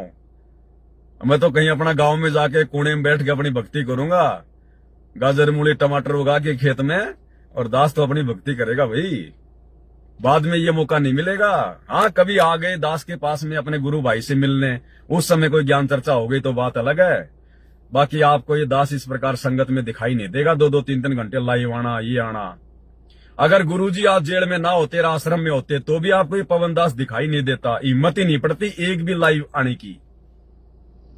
ये केवल अपनी गैर हाजिरी में परमात्मा ने दास को खड़ा कर रखा, हिम्मत दे रहा है।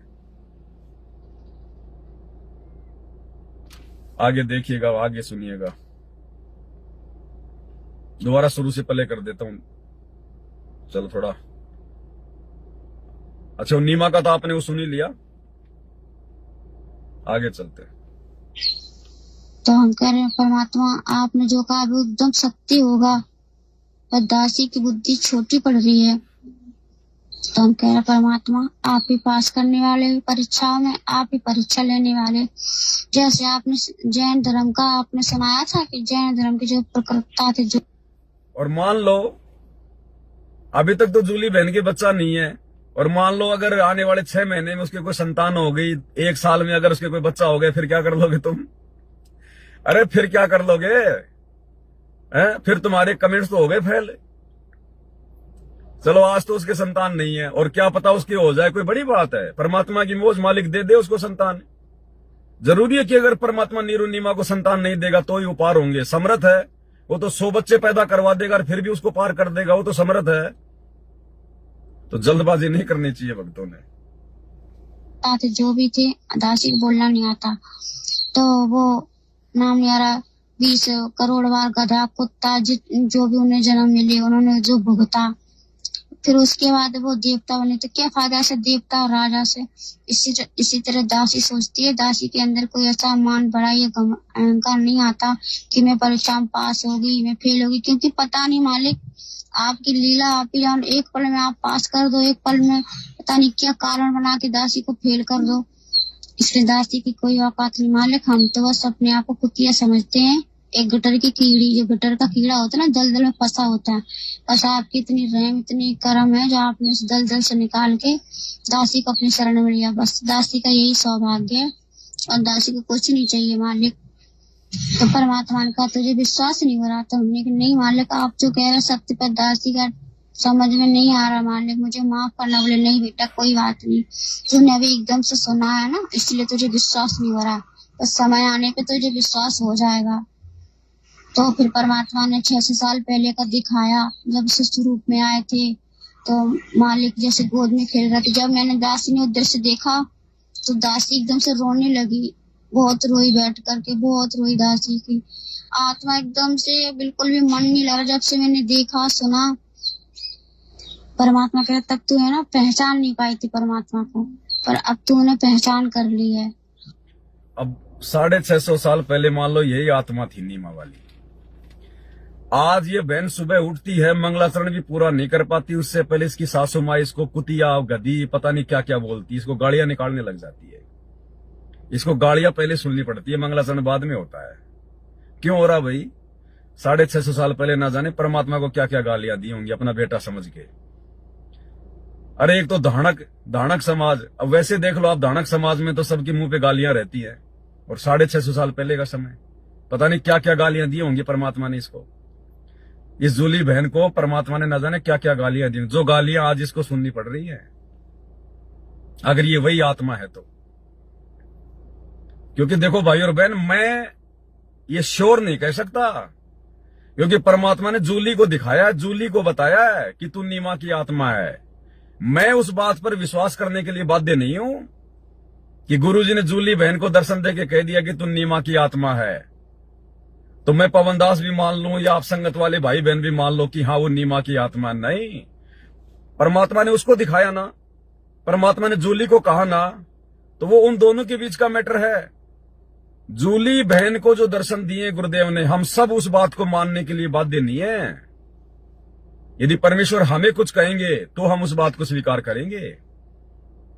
ये भक्तों को विशेष तौर पर ध्यान रखना चाहिए। उसको क्या कह दिया, उसको क्या ना कह दिया, इस बात को सुनने मात्र से हमारे को विश्वास नहीं करना चाहिए। ये भक्ति मार्ग है। हम गुरुदेव की उस बात को मानने के लिए बाध्य नहीं है जो बात गुरुदेव ने जूली को कही है। हम उस बात को सुन सकते हैं, सुनने के बाद में हमने अपने विवेक का इस्तेमाल करना पड़ेगा। जैसे आज ये परीक्षा का समय चल रहा है और हिसार जेल से जो भी आदेश गुरुदेव के आ रहे हैं, उन आदेशों को हम ज्यों का त्यों मानने के लिए बाध्य नहीं है, क्योंकि परीक्षा का समय है। अंत में हमने अपने बुद्धि विवेक का इस्तेमाल करना पड़ेगा, गुरुदेव के ज्ञान को आधार बनाकर। परीक्षा के समय विद्यार्थी अपने टीचर की हर बात को मानने के लिए बाध्य नहीं होता, विवश नहीं होता, और उस समय गुरु उससे नाराज भी नहीं होता। बाकी दिन जब टीचर उसको पढ़ाता है, उस समय यदि वो टीचर की बात नहीं मानेगा तो टीचर नाराज हो जाएगा। लेकिन एग्जाम के टाइम पे टीचर की ओर से विद्यार्थी फ्री होता है, वो गुरु की बात मानने के लिए बाध्य नहीं होता। एग्जाम में बैठा विद्यार्थी और टीचर कह रहा है कि बेटा ये भारत की राजधानी नई दिल्ली की जगह लिख दे बंबई, वो विद्यार्थी नहीं लिखेगा। एग्जाम के टाइम पे अपने गुरु की बात मानने के लिए बाध्य नहीं है, गुरु के ज्ञान के आधार से ही लिखेगा। तो जूली बहन को परमात्मा क्या कह रहे हैं, मुझ पवन दास को क्या कह रहे हैं, आप जी सुन सकते हैं।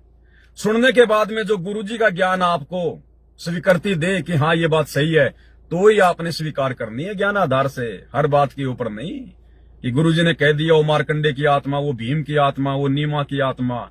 गुरु जी पता नहीं किसको क्या क्या कहेंगे।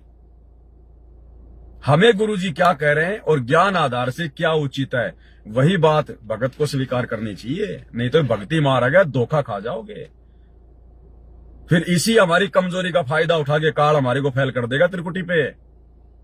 फिर ऐसे कोई भगत आके हमारे को कह देगा कि गुरुजी ने मुझे दर्शन दिए थे और गुरुजी ने कहा कि बेटा मैं भी 2 घंटे बाद आऊंगा, तब तक उस सामने जो बाग है ना, तुम सारे भगत वहां बैठ जाओ। और हम उस भगत के ये सुनने के कारण है, और यदि हम उस बाग में जाके बैठ गए और गुरुजी पीछे से उस जगह पे आ गए जहां पे हम पहले खड़े थे, और गुरुजी ने देखा कि भगत तो है ही नहीं यहाँ पे, और गुरुजी लेके विमान सतलोक से ले गए, तो हम तो मर गए फिर भगत की बात पे विश्वास करके। तो गुरुजी किस भगत को क्या कह रहे हैं, क्या आदेश दे रहे हैं, क्या दिखा रहे हैं, ये उस भगत तक सीमित है। हम लोग मार खा जाएंगे अगर इस प्रकार से, अगर, क्योंकि दास ने शुरू में क्या कहा, ब्लाइंड फेथ, अंधविश्वास केवल अपने गुरु पर, गुरु के ज्ञान पर, किसी भगत पर नहीं। आप भगत के विचार सुनिए, और भगत के विचार सुन के यदि आपको कोई बात अच्छी लगती है, आपके भक्ति मार्ग में यदि आपके फायदे की बात है, तो तुरंत उसको कैच कर लो, बाकी को छोड़ दो। ये ध्यान रखने की बातें हैं। अब अपने बारे में तो पूछ लिया, अब फिर मेरे बारे में पूछ लिया, जबकि मेरे बारे में पूछने की इसको क्या जरूरत थी। ये भी भगत की कमजोरी है। किसी दूसरे भगत के बारे में पूछना भी कमजोरी है कि गुरुजी पवन कौन सी आत्मा है, वो कौन सी आत्मा है, ये भी कमजोरी है।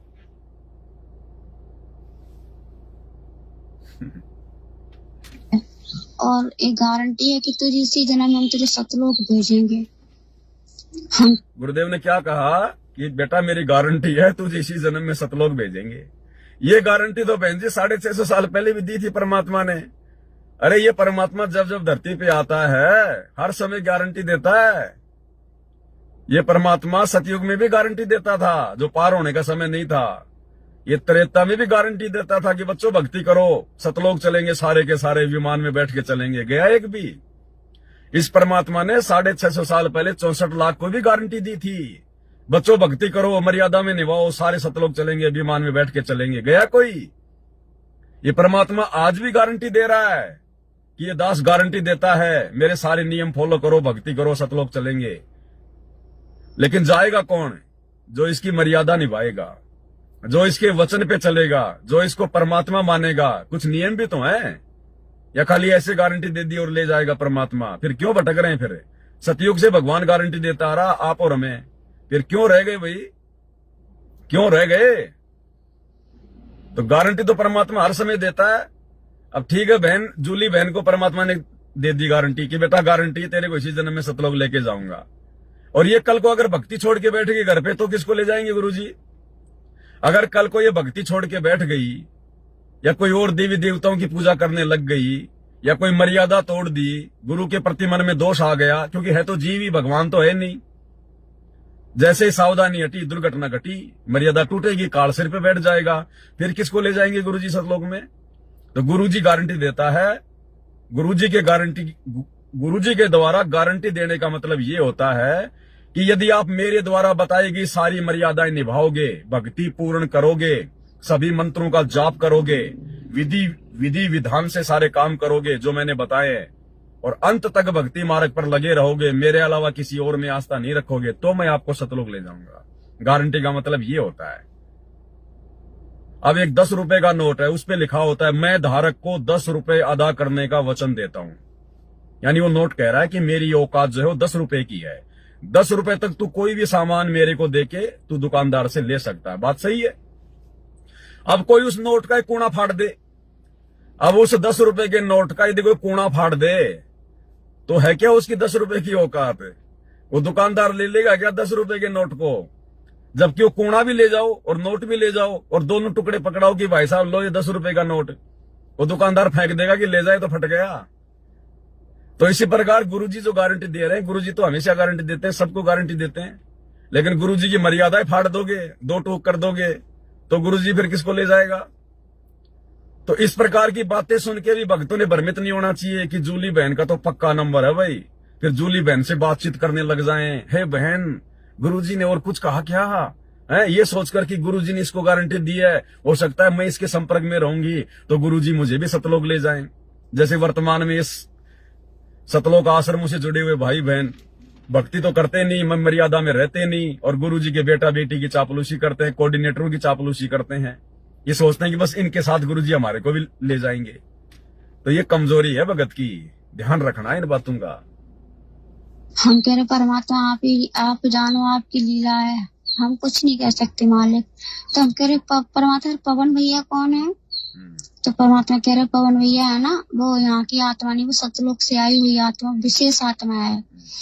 उसे हमने यहाँ पे भगत की भूमिका के लिए उतारा है। वो भगत की भूमिका करके दिखा रहा है कि भगत कैसा होना चाहिए, भगत का स्वभाव कैसा होना चाहिए। जैसे आपके गुरुजी एक भगत की भूमिका कर रहे हैं ना, तो हम कह रहे हाँ मालिक कर रहे ना, तो भगत के लक्षण ऐसे होने चाहिए। और जो तू है ना, तूने बचपन से सिर्फ मार खाई है। अब मेरे बारे में पूछा कि गुरुजी पवन दास कौन आत्मा है। अब पहली बात तो एक भगत के द्वारा किसी और के बारे में पूछना उसकी कमजोरी है, ये ध्यान रखना। आने वाले समय में ये गलतियां हम ना कर दें आगे आने वाले समय में कभी। परमात्मा इसलिए पहले लाइव वीडियो बनवा रहे हैं, सारी बातें सारे संदेश से पहुंचवा रहे हैं। किसी और भगत के बारे में उसकी जन्म कुंडली ना पूछना गुरुदेव भगवान से कभी भी। और गुरुदेव भगवान ने अगर ये कह दिया होता कि बेटा ये पवन दास जो है ना, ये पिछले जन्म में ये नीरू था और ये तेरा जो है मतलब ये पति था, उस बहन के अंदर फिर वो पता नहीं क्या क्या विचार उठने लग जाएंगे मेरे प्रति। काम बिगड़ गया ना, काम बिगड़ गया ना। अगर गुरुजी कह दे बेटा ये जो पवन था ये जो है ये नूर अली था और ये तेरा हस्बैंड था, अब फिर न जाने इस बहन के दिमाग में मेरे को लेके क्या क्या बातें आएंगी। कभी कोई विषय वासना की बात भी आएगी, कभी और कोई बात आएंगी, मेरे प्रति विशेष उसका लगाव हो जाएगा, क्योंकि हम जीव हैं भाई। तो किसी और के बारे में नहीं पूछना चाहिए बिल्कुल भी भगत ने, और ना अपने बारे में पूछना चाहिए। कभी ये भी गलती ना करना अपने गुरुजी से कि गुरुजी मैं पिछले जन्म में कौन था, गुरुजी मैं किसकी आत्मा थी। तो कभी भी ये नहीं पूछना चाहिए अपने गुरु से। गुरु से ज्ञान जो लीजिए शीश दीजिए ज्ञान, बहुतक बंधु बह गए राख जीव अभिमान। गुरु से केवल ज्ञान की बात लेनी चाहिए, गुरु से केवल ज्ञान लेना चाहिए। ये फालतू की बातें, फालतू की बकवादें, मैं पिछले जन्म में कौन था क्या नहीं था, ये बातें भक्ति मार्ग में जायज नहीं है। तो जूली बहन को मेरे बारे में नहीं पूछना चाहिए था, ये उसकी गलती है। परमात्मा को दंडित करके उसको क्षमा याचना मांगनी चाहिए, और हम सबके लिए शिक्षा है आने वाले समय में। अब गुरुदेव कह रहे हैं बेटा ये पवन यहाँ की आत्मा नहीं है, तो कहां की आत्मा हूं भाई मैं, कहां की आत्मा हूं? अरे यही तो बैठा हूं तुम्हारे सामने लाइव आ रहा, और कहां की आत्मा हूं मैं? ये सतलोक से आई हुई आत्मा है। तो तुम लोग कहां से आए थे भाई? अरे तुम लोग कोई सतलोक है जहां से आए थे? यहां तो गधे कुत्ते सुअर सारे सतलोक से आए हुए हैं। अब पवन भी अगर सतलोक से आया है तो आए तो जितने भी 21 ब्रह्मांड में भाई बहन गधे कुत्ते सुअर हैं, देवी देवता ब्रह्मा विष्णु महेश हैं, जितनी भी आत्मा है ये सतलोक से तो आए हैं। तो गुरुदेव ने अगर ये कह दिया कि पवन यहाँ का आत्मा नहीं है बेटा, ये सतलोक से आई हुई आत्मा है, तो आप लोगों ने विचार करना चाहिए फिर आप कौन से पाताल लोक से आए थे? अरे आप भाई बहन भी तो सतलोक से आए थे। मेरे को अगर गुरुजी अब लेके आए तो आप लोगों को बहुत समय पहले डाल दिया होगा नीचे।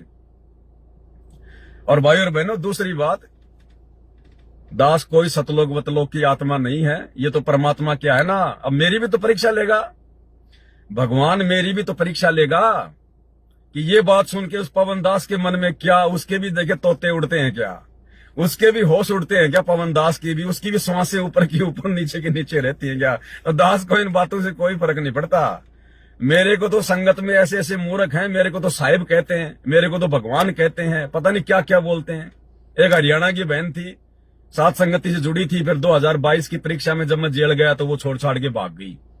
बोले भगत जी आप, गुरु जी आपके अंदर ही बैठे हैं। भगत जी आप तो बिल्कुल मेरे को गुरु जी नजर आते हो, मेरे को आप जी कबीर साहिब नजर आते हो।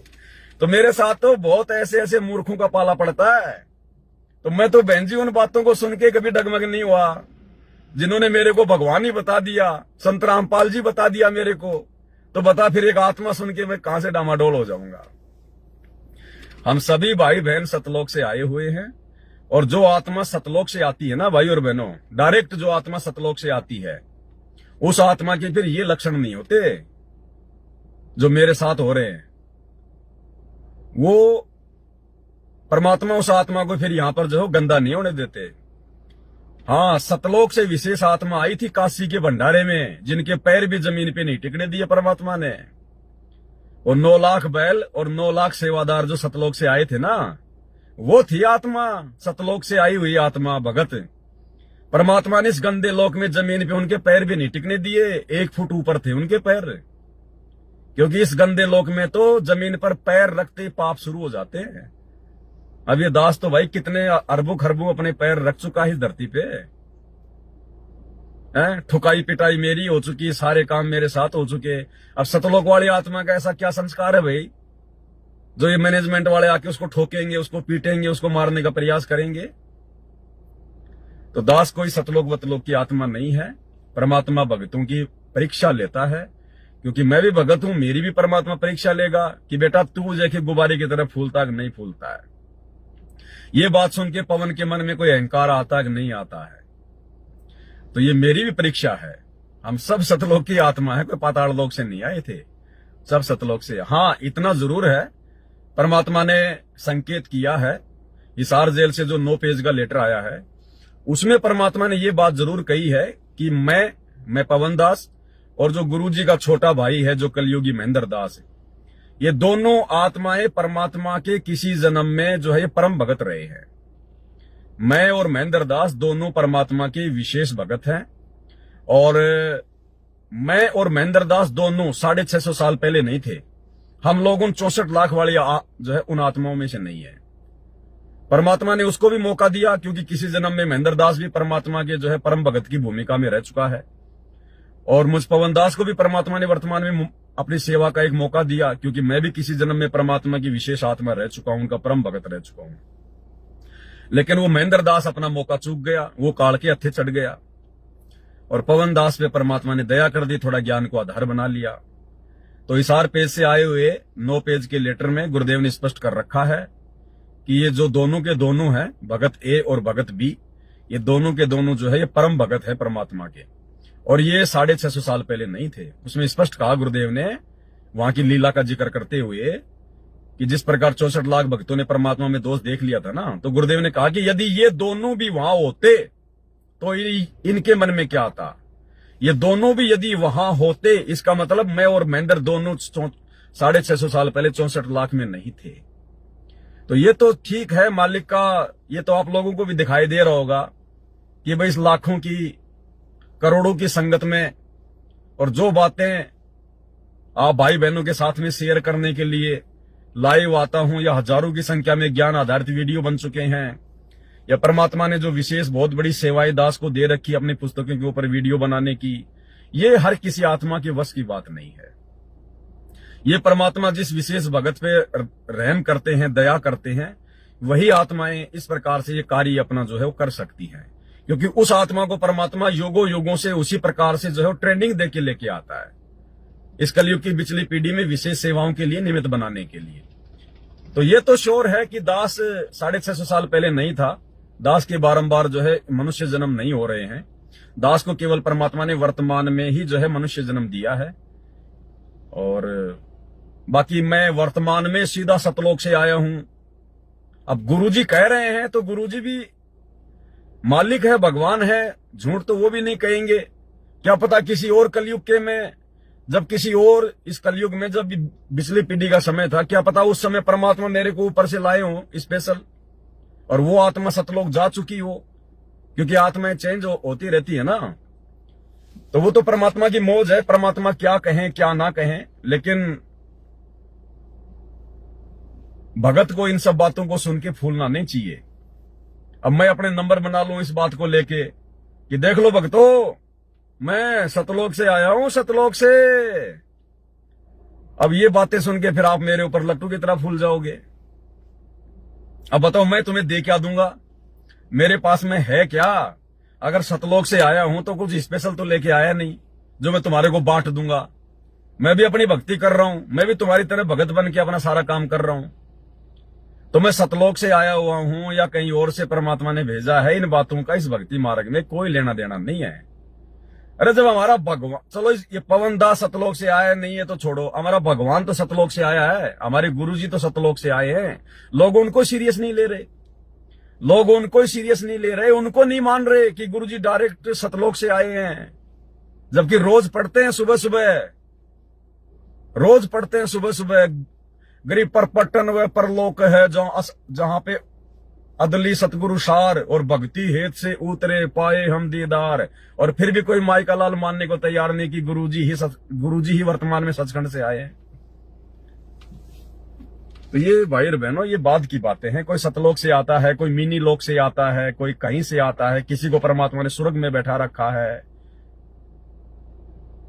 ये तो परमात्मा के खेल है, परमात्मा जानता है। इन सब बातों से हम भक्तों को विशेष कोई महत्व नहीं होना चाहिए। कौन किसकी आत्मा है, कौन कहां से आया है, हमने ये देखना कि वर्तमान में जो भक्ति गुरुजी ने दे दी, अगर वो भक्ति हमने सफल कर ली तो हमारा बेड़ा पार है, नहीं तो फिर से उसी चक्कर में पड़ जाएंगे। फिर ना जाने कितने नीमा के जन्म भोगने पड़ेंगे, कितने राजा हरिश्चंद्र के जन्म भोगने पड़ेंगे, कितने गधे कुत्ते सुअर के जन्म भोगने पड़ेंगे। फिर अगर उन पिछले जन्मों को लेके अगर मन में अहंकार आ गया तो भाई और बहनों, ये भक्ति मार्ग है, परमात्मा धरती पे प्रकट है। और इस भक्ति मार्ग का एक ही सरदार है, एक ही कैप्टन है, केवल सतगुरु रामपाल जी भगवान। यदि हमने उसके आसपास भी किसी भगत को देख लिया तो भी हम इस भक्ति मार्ग पर मार खा जाएंगे। गुरु को तजे भजे जो आना, ता पशुओं को फोकट ज्ञाना। अगर गुरु जी के आसपास भी अगर किसी को देख लिया, गुरु जी के अंग संग भी यदि हमने किसी को महत्व दे दिया विशेष, गुरु जी वाले भाव यदि हमने किसी भगत में जरा से भी प्रकट कर लिए, चाहे तुम राजा हरिश्चंद्र थे या नानक थे या भीम थे या नीमा थी या नीरू थे, 2 मिनट में ऐसी तैसी हो जाएगी, 2 मिनट में। फिर चाटते रहना वो पिछले जन्म तेल लगा लगा के, कोई काम नहीं आएंगे। तो भगवान ने हमारे को दास बनाया है, गली का रोड़ा बनाया है। जानबूझ के गुरुदेव ने हम सबकी परिस्थितियां ऐसी पैदा कर दी कि हम ज्यादा गुब्बारे की तरह ना फूलें, हम ज्यादा जो है बल्कि बकवादों की तरफ ध्यान ना दें। मुश्किल से हमारा भरण पोषण हो, हमारी आवश्यकताओं की पूर्ति हो, अपना धंधा करें, बाकी समय अपनी भक्ति में दें। परमात्मा ने हमें इस स्थिति में लाके जानबूझ के खड़ा किया है। तो भगत को अहंकार नहीं। अब गुरु जी ने क्या कहा, अहंकार कार भगवान का तो खड़ा एक्सीडेंट है, खड़ा एक्सीडेंट। बताइए, अभी जो कमाल बोध का जो सारांश है, जो कल चलेगा लाइव वीडियो रात्रि 8 बजे, कल उस कमाल ने अहंकार ही तो किया था, और अहंकार परमात्मा ने उसका तोड़ा, लेकिन फिर भी नहीं टूटा। वो बोला, गुरुदेव मेरे से बढ़ के आपका कोई सेवक नहीं है। गुरुजी के सामने बोल दिया उसने कि मेरे से बढ़कर आपका कोई सेवक नहीं है संगत में। परमात्मा ले गए उसको नीरू वहां पे नेकी और सम्मान के घर पे, और जब देखा उसने वहां पर, तोते उड़ गए उसके कि मैं तो आपके सेवकों की चरणों की धूल के बराबर भी नहीं हूं। सब कुछ देखकर भी गुरुदेव ने उसमें लिखा है कि उस नालायक का अभिमान फिर भी नहीं गया, और वो अभिमान उसको ले डूबा। यह अभिमान बहुत भयंकर चीज है भाई। राज त्यागना सहज है, सहज नारी का ने, मान बढ़ाई ईर्ष्या दुर्लभ तजनाई। तो देखो परमात्मा, थोड़ा और सुन लेते हैं आगे क्या ऑडियो है बहन की ओर। तो मालिक जैसे गोद में खेल रहा था, जब मैंने दासी ने उधर से देखा तो दासी एकदम से रोने लगी, बहुत रोई, बैठ करके बहुत रोई। दासी की आत्मा एकदम से बिल्कुल भी मन नहीं लगा। जब से मैंने देखा सुना, परमात्मा कह तब तू है ना पहचान नहीं पाई थी परमात्मा को, पर अब तूने पहचान कर ली है, और एक गारंटी है कि तुझे इसी जन्म में हम तुझे सतलोक भेजेंगे। हम कह रहे परमात्मा आप जानो, आपकी लीला है, हम कुछ नहीं कह सकते मालिक। तो हम कह रहे परमात्मा पवन भैया कौन है? तो परमात्मा कह रहे पवन भैया है ना, वो यहाँ की आत्मा नहीं, वो सतलोक से आई हुई आत्मा, विशेष आत्मा है। उसे हमने यहाँ पे भगत की भूमिका के लिए उतारा है। वो भगत की भूमिका करके दिखा रहा है कि भगत क्या। यहाँ हमने पवन को एक भगत की भूमिका के लिए नीचे उतारा है। वो एक भगत की भूमिका तुम लोगों को दिखा रहा है कि एक भगत कैसा होना चाहिए, गुरुजी के प्रति कितना विश्वास होना चाहिए, कैसा भाव होना चाहिए। ये तो ठीक है, मालिक की दया है।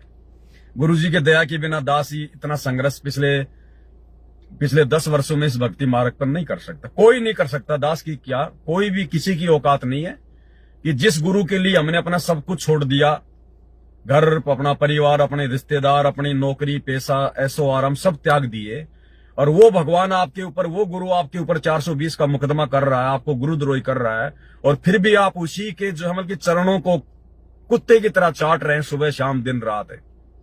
तो ये विशेष मेहर गुरुजी के बिना नहीं हो सकती है।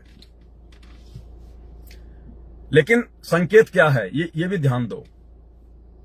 गुरुदेव दोनों तरफ की बातें करते हैं। सिक्के के 2 पहलू होते हैं कि बेटा हमने उसको एक भगत की भूमिका के लिए जो है हमने उसको नीचे उतारा है। ठीक है, भक्तों ने अपने गुरु भाई बहनों से भी जो है मतलब की शिक्षा लेनी चाहिए। अगर कोई अच्छा भक्ति मार्ग में कोई चल रहा है तो हमने उससे शिक्षा लेनी चाहिए। लेकिन अंत में हमने ब्लाइंड फेथ केवल अपने गुरुजी पे ही करना पड़ेगा। अपने गुरुजी के भगत वाले जीवन को देखकर अधिक चलना पड़ेगा। ठीक है, संगत में कोई भगत अच्छा भगत है, अच्छी उसकी रहनी करनी, अच्छा उसका बोलचाल है, तो हम भी प्रयास करें कि भाई हम भी इस भगत के जैसे बने। हमारे अंदर भी अच्छे विचार जो इस भगत में हैं हमारे अंदर आने चाहिए। लेकिन वो भी नहीं चलेगा, क्या पता वो भगत कल को फेल हो गया। तो भगत का जीवन भी सतगुरु से बढ़कर कोई भी निभा के नहीं दिखा सकता। एक भगत की भूमिका भी सतगुरु के अलावा कोई दूसरा जो है वो परफेक्ट नहीं कर सकता। साहिब से सतगुरु भय, सतगुरु से भय साध, ये तीनों अंग एक हैं, गति कुछ अगम अगाध। साहिब से सतगुरु भय, सतगुरु से भय संत, और दर दर वेख विशाल अंग खेल आदि और अंत। 8 सितंबर 1951 को ये कबीर परमात्मा सतगुरु रामपाल जी धरती पे प्रकट हुए। 8 सितंबर 1951 से लेकर 17 फरवरी 1988 को 88 तक एक आम व्यक्ति की इन्होंने जो है वो भूमिका की।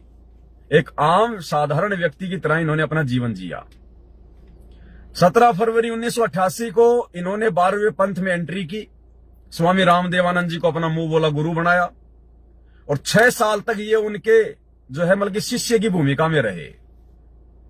तो गुरुजी का जो 6 साल वाला जो जीवन है, शिष्य की भूमिका वाला, जो उन्होंने एक भगत बन के दिखाया, हम भाई बहनों को एक भगत की भूमिका करके इसलिए दिखाई कि जब कोई मेरे से उपदेश लेगा तो उसने भी मेरे की तरह, जैसे भाव मेरे थे मेरे गुरुजी के अंदर, स्वामी रामदेवानंद जी के अंदर, इसी प्रकार से बाकी भक्तों के भाव भी अपने गुरु में इसी प्रकार से होने चाहिए। इतनी श्रद्धा होनी चाहिए, इतना ही अटूट जो है प्रेम होना चाहिए अपने गुरुजी के प्रति। उनकी प्रत्येक मर्यादा में अपने आंख बंद करके चलना पड़ेगा। जब से गुरुजी भगत की भूमिका में हैं, कभी किसी ब्याह शादी में नहीं गए, किसी भात छुचक में नहीं गए, कभी होली दिवाली मकर संक्रांति नहीं मनाई, यार दोस्तों के साथ कोई पार्टीबाजी में नहीं गए, ना उनका कोई दोस्त आपको जो है मतलब देखने को मिलेगा। कोई मर्यादा नहीं तोड़ी, कोई विकार नहीं किए, और आप और हम तो विकारों से भरे पड़े हैं। तो जो एक परफेक्ट भगत की भूमिका है वो भी हमारा सतगुरु ही निभा के दिखाता है, सतगुरु ही।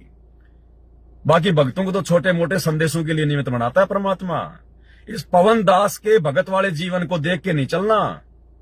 हाँ, जो तुम्हें अच्छाई दिखाई दे वो तो, अब अच्छाई तो भगत को चाहे जो मतलब गधे में मिल जाए वो भी जो है ले लेनी चाहिए। लेकिन आप मुझे पवन भगत वाले जीवन को ही देख के आप जी अपने जीवन को डालोगे, मार खा जाओगे। क्या पता मैं आपके सामने तो बहुत अच्छा भगत दिखाई देता हूं, और क्या पता आपके पीछे से मैं क्या कर रहा हूं। अभी लाइव में आ रहा हूं, आपको बहुत अच्छा भगत दिखाई दे रहा हूं, और लाइव काटते क्या पता मैं जेब से निकाल के रजनीगंधा खा लूं।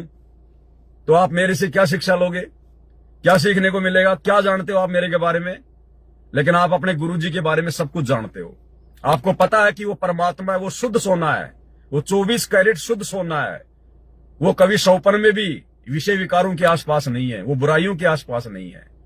तो अपने गुरुजी के भगत वाले जीवन को देख कर ये हमने भगत बनना है, किसी भगत के भगत वाले जीवन को देख के नहीं।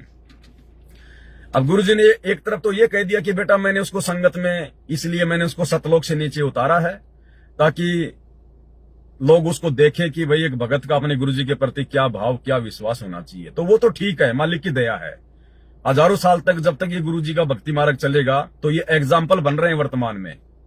आने वाली आत्माएं ये विचार करेंगी कि भाई अगर अपने गुरु पर विश्वास होना चाहिए तो भाई उन साथ संगत वाले भाई बहनों की तरह होना चाहिए जो 24 घंटे गुरुजी की सेवा में, गुरुजी की महिमा में, और गुरुजी ने उनको गुरुद्रोही भी बोल दिया, उनको जेल भी करवा दी, भक्तों ने उनकी पिटाई भी करी, हर प्रकार से उनको संगत से बेदखल कर दिया, फिर भी वो अपने गुरुजी के कुत्ते की तरह जो है वो चरण चाटते रहे। तो ये तो एग्जाम्पल बनेंगे, इसमें तो कोई दो राय नहीं है। लेकिन फिर भी हमने जीवन अपने गुरुजी वाला ही देखना है, भगत वाला। अब आगे फिर क्या कह रहे हैं गुरुजी, फिर अपने विषय में कह रहे हैं कि बेटा जैसे मैंने एक भगत का जीवन जी के दिखाया, इसका मतलब हमने अपने गुरुजी के भगत वाले जीवन को देख के चलना है। ये सबकी गाली सुनी पर तूने किसी को जवाब नहीं दिया, ना ही किसी को उल्टा सीधा बोला, ना ही किसी के लिए अपने मन में कोई दोष लाई। हम हमेशा हर किसी का भला चाहा और ये लक्षण भगत के होने चाहिए, तभी तो भगत बनेगा। अगर हम उस जैसा उसके साथ बर्ताव करेंगे फिर तो हम में और भगत में क्या फर्क। हम कह रहे हाँ मालिक की आपकी दया है प्रभु, आप ही जानो। तो कह रहे तुझ में लक्षण है। और तो हम कह रहे संगत में एक बहन थी, वो कह रही थी मीरा है की भूमिका करके दिखा रहा है कि भगत कैसा होना चाहिए। कुछ नहीं कह सकते मालिक।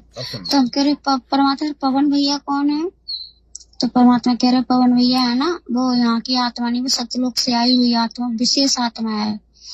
उसे हमने यहाँ पे भगत की भूमिका के लिए उतारा है। वो भगत की भूमिका करके दिखा रहा है कि भगत कैसा होना चाहिए, भगत का स्वभाव कैसा होना चाहिए। जैसे आपके गुरुजी एक भगत की भूमिका कर रहे हैं ना, तो हम कह रहे हाँ। जैसे आपके गुरुजी एक भगत की भूमिका कर रहे हैं ना, क्या कह रहे हैं गुरुदेव?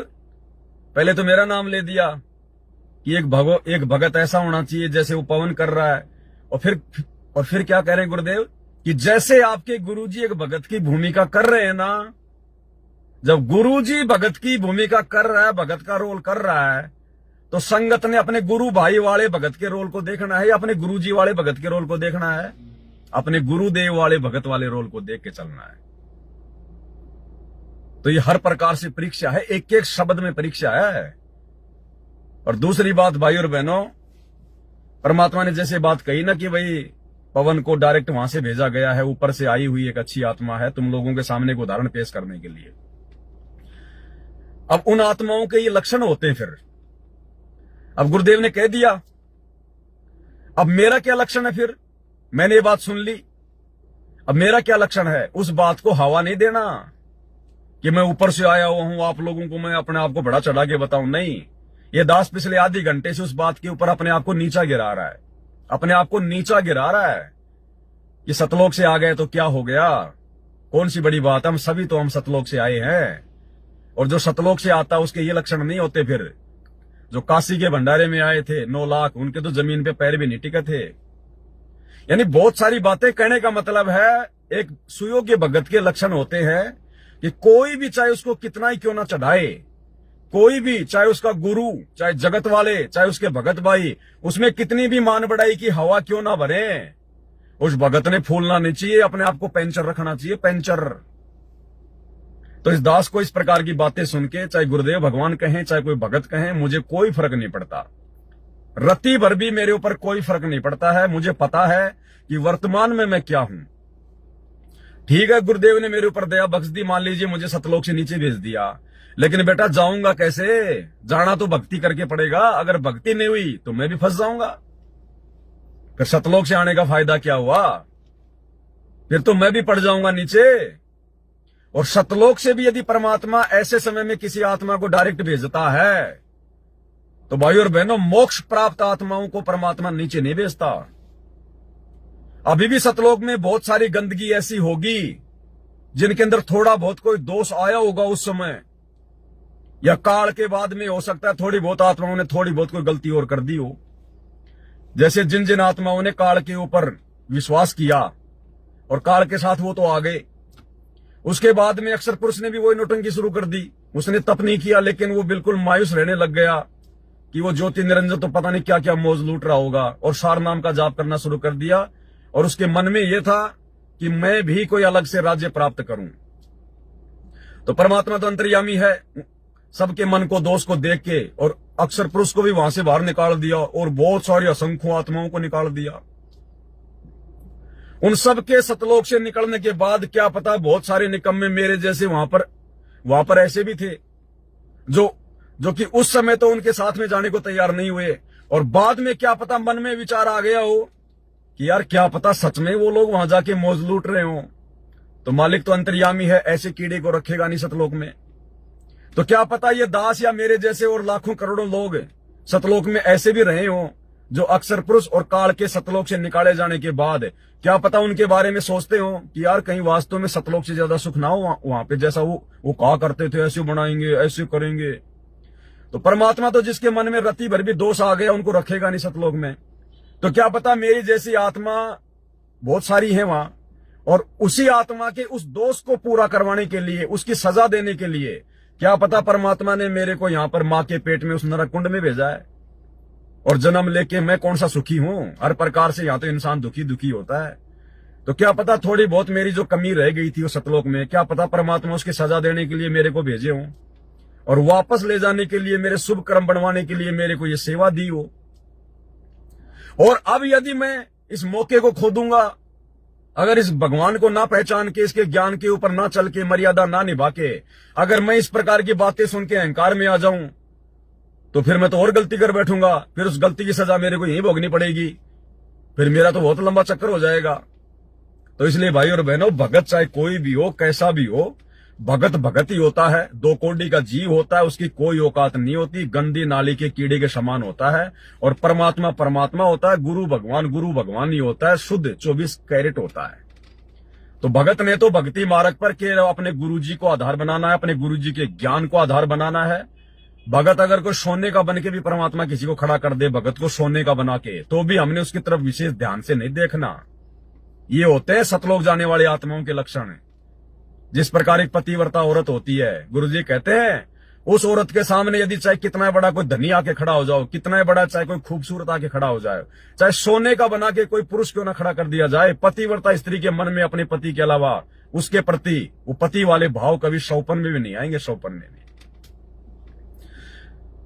तो इसका निष्कर्ष ये है भाई और बहनों, इस 6 मिनट की ऑडियो का जो जूली बहन को परमात्मा ने दिखाया, तो हमने जूली बहन के ऊपर विशेष ध्यान देने की जरूरत नहीं है, पवन दास के ऊपर विशेष ध्यान देने की जरूरत नहीं है, जूली बहन के ऊपर आस्था करने की जरूरत नहीं है, मुझ 2 कोड़ी के जीव पे आस्था करने की जरूरत नहीं है। ये परमात्मा विशेष दया हमको निमित्त बना के आप भाई बहनों पे कर रहे हैं, क्योंकि आप उनकी विशेष आत्मा है, आप उनकी विशेष आत्मा है। आप आत्माओं को घर बैठे बैठे परमात्मा संदेश भिजवा रहे हैं, हमको तो फिर भी सेवा दे रखी है। आप लोगों को तो परमात्मा इतना भी जो है वो कष्ट नहीं दे रहे कि आपको 2-2 घंटे बोलना पड़े, 3-3 घंटे बोलना पड़े, रात के 4-4 बजे तक आप जी को जो हमल की जागना पड़े। आप लोगों को तो सोचिए, भगवान की प्यारी आत्मा मैं हूं, वो जूली है, या आप हो जिनको बनी बनाई हुई मिठाई मिल रही है। अरे हलवाई होता है, वो भट्ठी के पास में बैठेगा, अग्नि की जो तपन है वो सहन करेगा, मेहनत करेगा, फिर जाके वो मिठाइयां बनाएगा। और आने वाला 100 रुपए दिए, तुरंत 1 किलो मिठाई ली और अपनी खाई। तो सबसे बेस्ट कौन है, वो हलवाई या फिर वो मिठाई खाने वाला, जिसको ना मिठाई कोई बनानी पड़ी ना कुछ करना पड़ा, 100 रुपए दिए और खाई। तो विशेष कौन हुआ, आप भाई बहन जिनको कुछ भी नहीं करना पड़ रहा।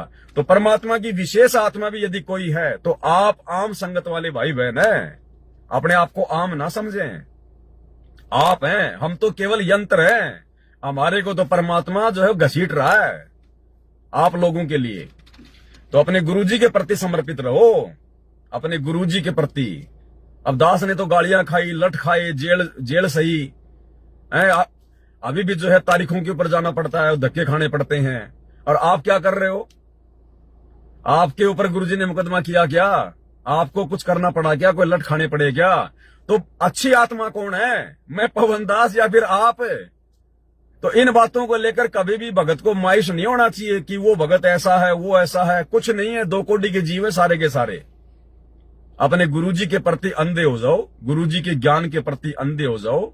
अंत में यदि कोई एकमात्र वस्तु काम आएगी तो गुरुजी काम आएगा, गुरुजी का ज्ञान, गुरुजी की भक्ति। भगत आपका हमेशा का साथी नहीं है ना। अभी दास को तो निमित्त बना रखा, वरना बताओ कौन सा भगत आपके काम आ रहा है? इस लाखों करोड़ों की संगत में एक भी भगत बता दो जो आपके काम आ रहा है, जो आपके भक्ति मार्ग में आपकी सहायता कर रहा है, आपको ज्ञान आधार से कोई बातें बता रहा है।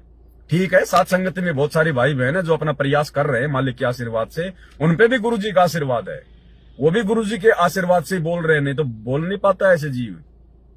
इस मैनेजमेंट में बुलवा के दिखा दो ना।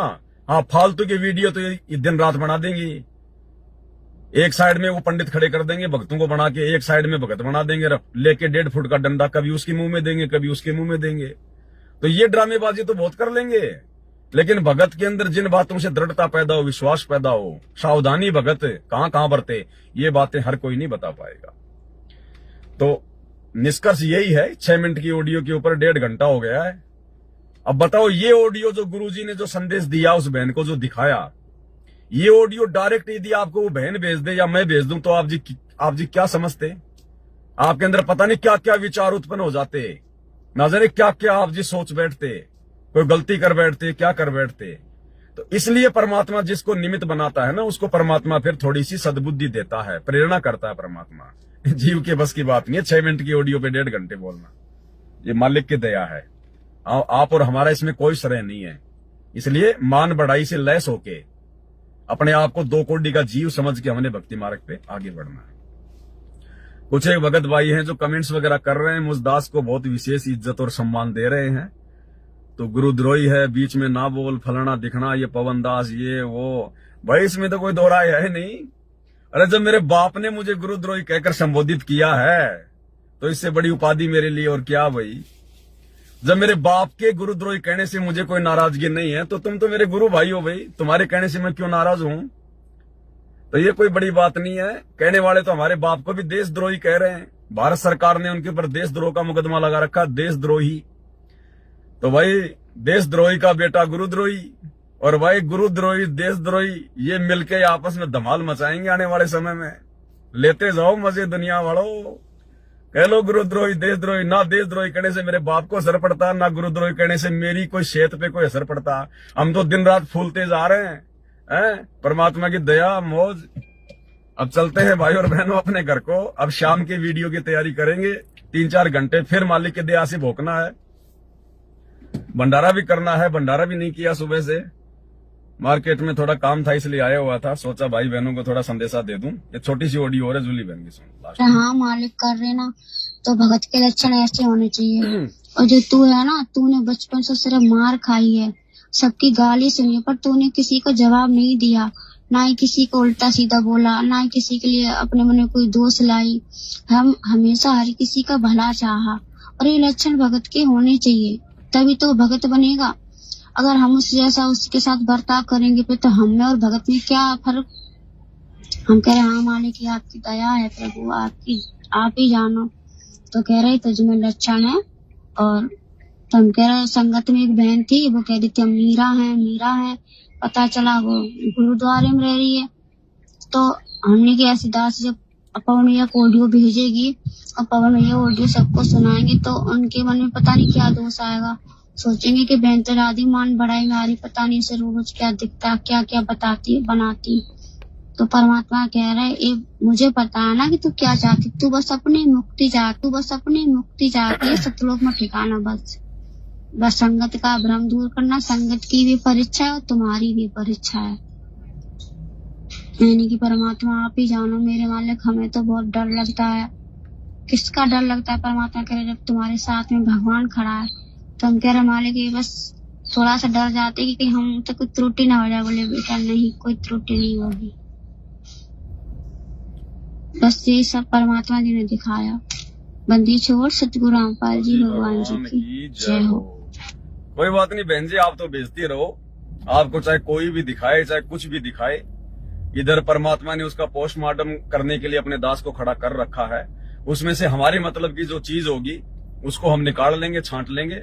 हमें कोई डर नहीं है, कोई भय नहीं है। चाहे कुछ भी दिखाओ, परमात्मा कुछ भी बोलो, आप तो भेजती रहा करो। और भी किसी भगत भाई बहन को इस प्रकार से परमात्मा कुछ दिखाता है तो दास को ऑडियो भेजते रहा करो, कोई दिक्कत नहीं है।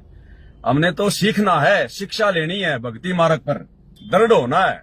हमें तो मौका ही मिलता है, हमें तो लाइव आने का मौका मिलता है, भगत भाई बहनों के साथ में ज्ञान आधार से चर्चा करने का मौका मिलता है। तो बहुत अच्छी बात है हमारे लिए। तो तो भाई और बहनों, चलते चलते अब परमात्मा का एक शब्द गा लेते हैं। और भाई बहन गाएं तो उनकी मौज, नहीं तो दास तो ये गा ही लेता है। क्योंकि आज आप जो लाइव वीडियो देखेंगे या फिर शायद वो कल का, उसमें गुरुदेव भगवान ने संकेत किया है कि जब आप सुमरण करने से थक जाओ तो फालतू की और सोच करने से, कोई चिंतन करने से, किसी फालतू के आदमी से मिलना जुलना, इनके बजाय या तो अपने गुरुजी की जो धार्मिक पुस्तकें उनको पढ़ो या अपने गुरुजी की महिमा के शब्द गाओ। तो परमात्मा की दया से एक छोटा सा शब्द है गुरुदेव का, इसी मान बड़ाई और अहंकार को लेकर जीव की औकात को दर्शाता हुआ, वो हम सुनेंगे। बंदी छोड़ सतगुरु रामपाल जी भगवान की जय हो। मानत ना मन मोरा साधु, मानत ना मन मोरा रे, मानत ना मन मोरा साधु, मानत ना मन मोरा रे। बार बार सतगुरु समझावे, जग में जीवन थोड़ा रे। बार बार सतगुरु समझावे, जग में जीवन थोड़ा रे। मानत ना मन मोरा साधु, मानत ना मन मोरा रे। बार बार सतगुरु समझावे, जग में जीवन थोड़ा रे। बार बार सतगुरु समझावे, जग में जीवन थोड़ा रे। और वैसे भी बहुत थोड़ा सा जीवन बचा है भाई और बहनों, ज्यादा समय का खेल नहीं है ये।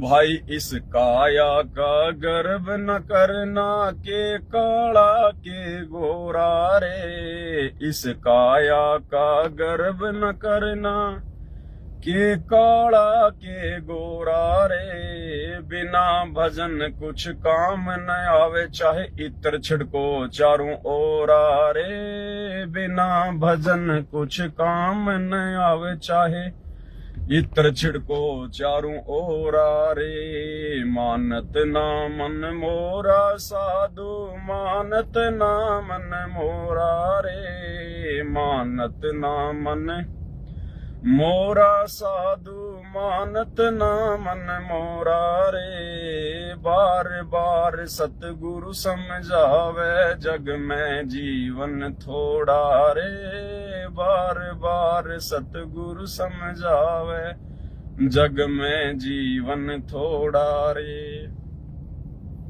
भाई इस माया का गर्व न करियो, के हाथी के घोड़ा रे। बार इस माया का गर्व न करियो, के हाथी के घोड़ा रे।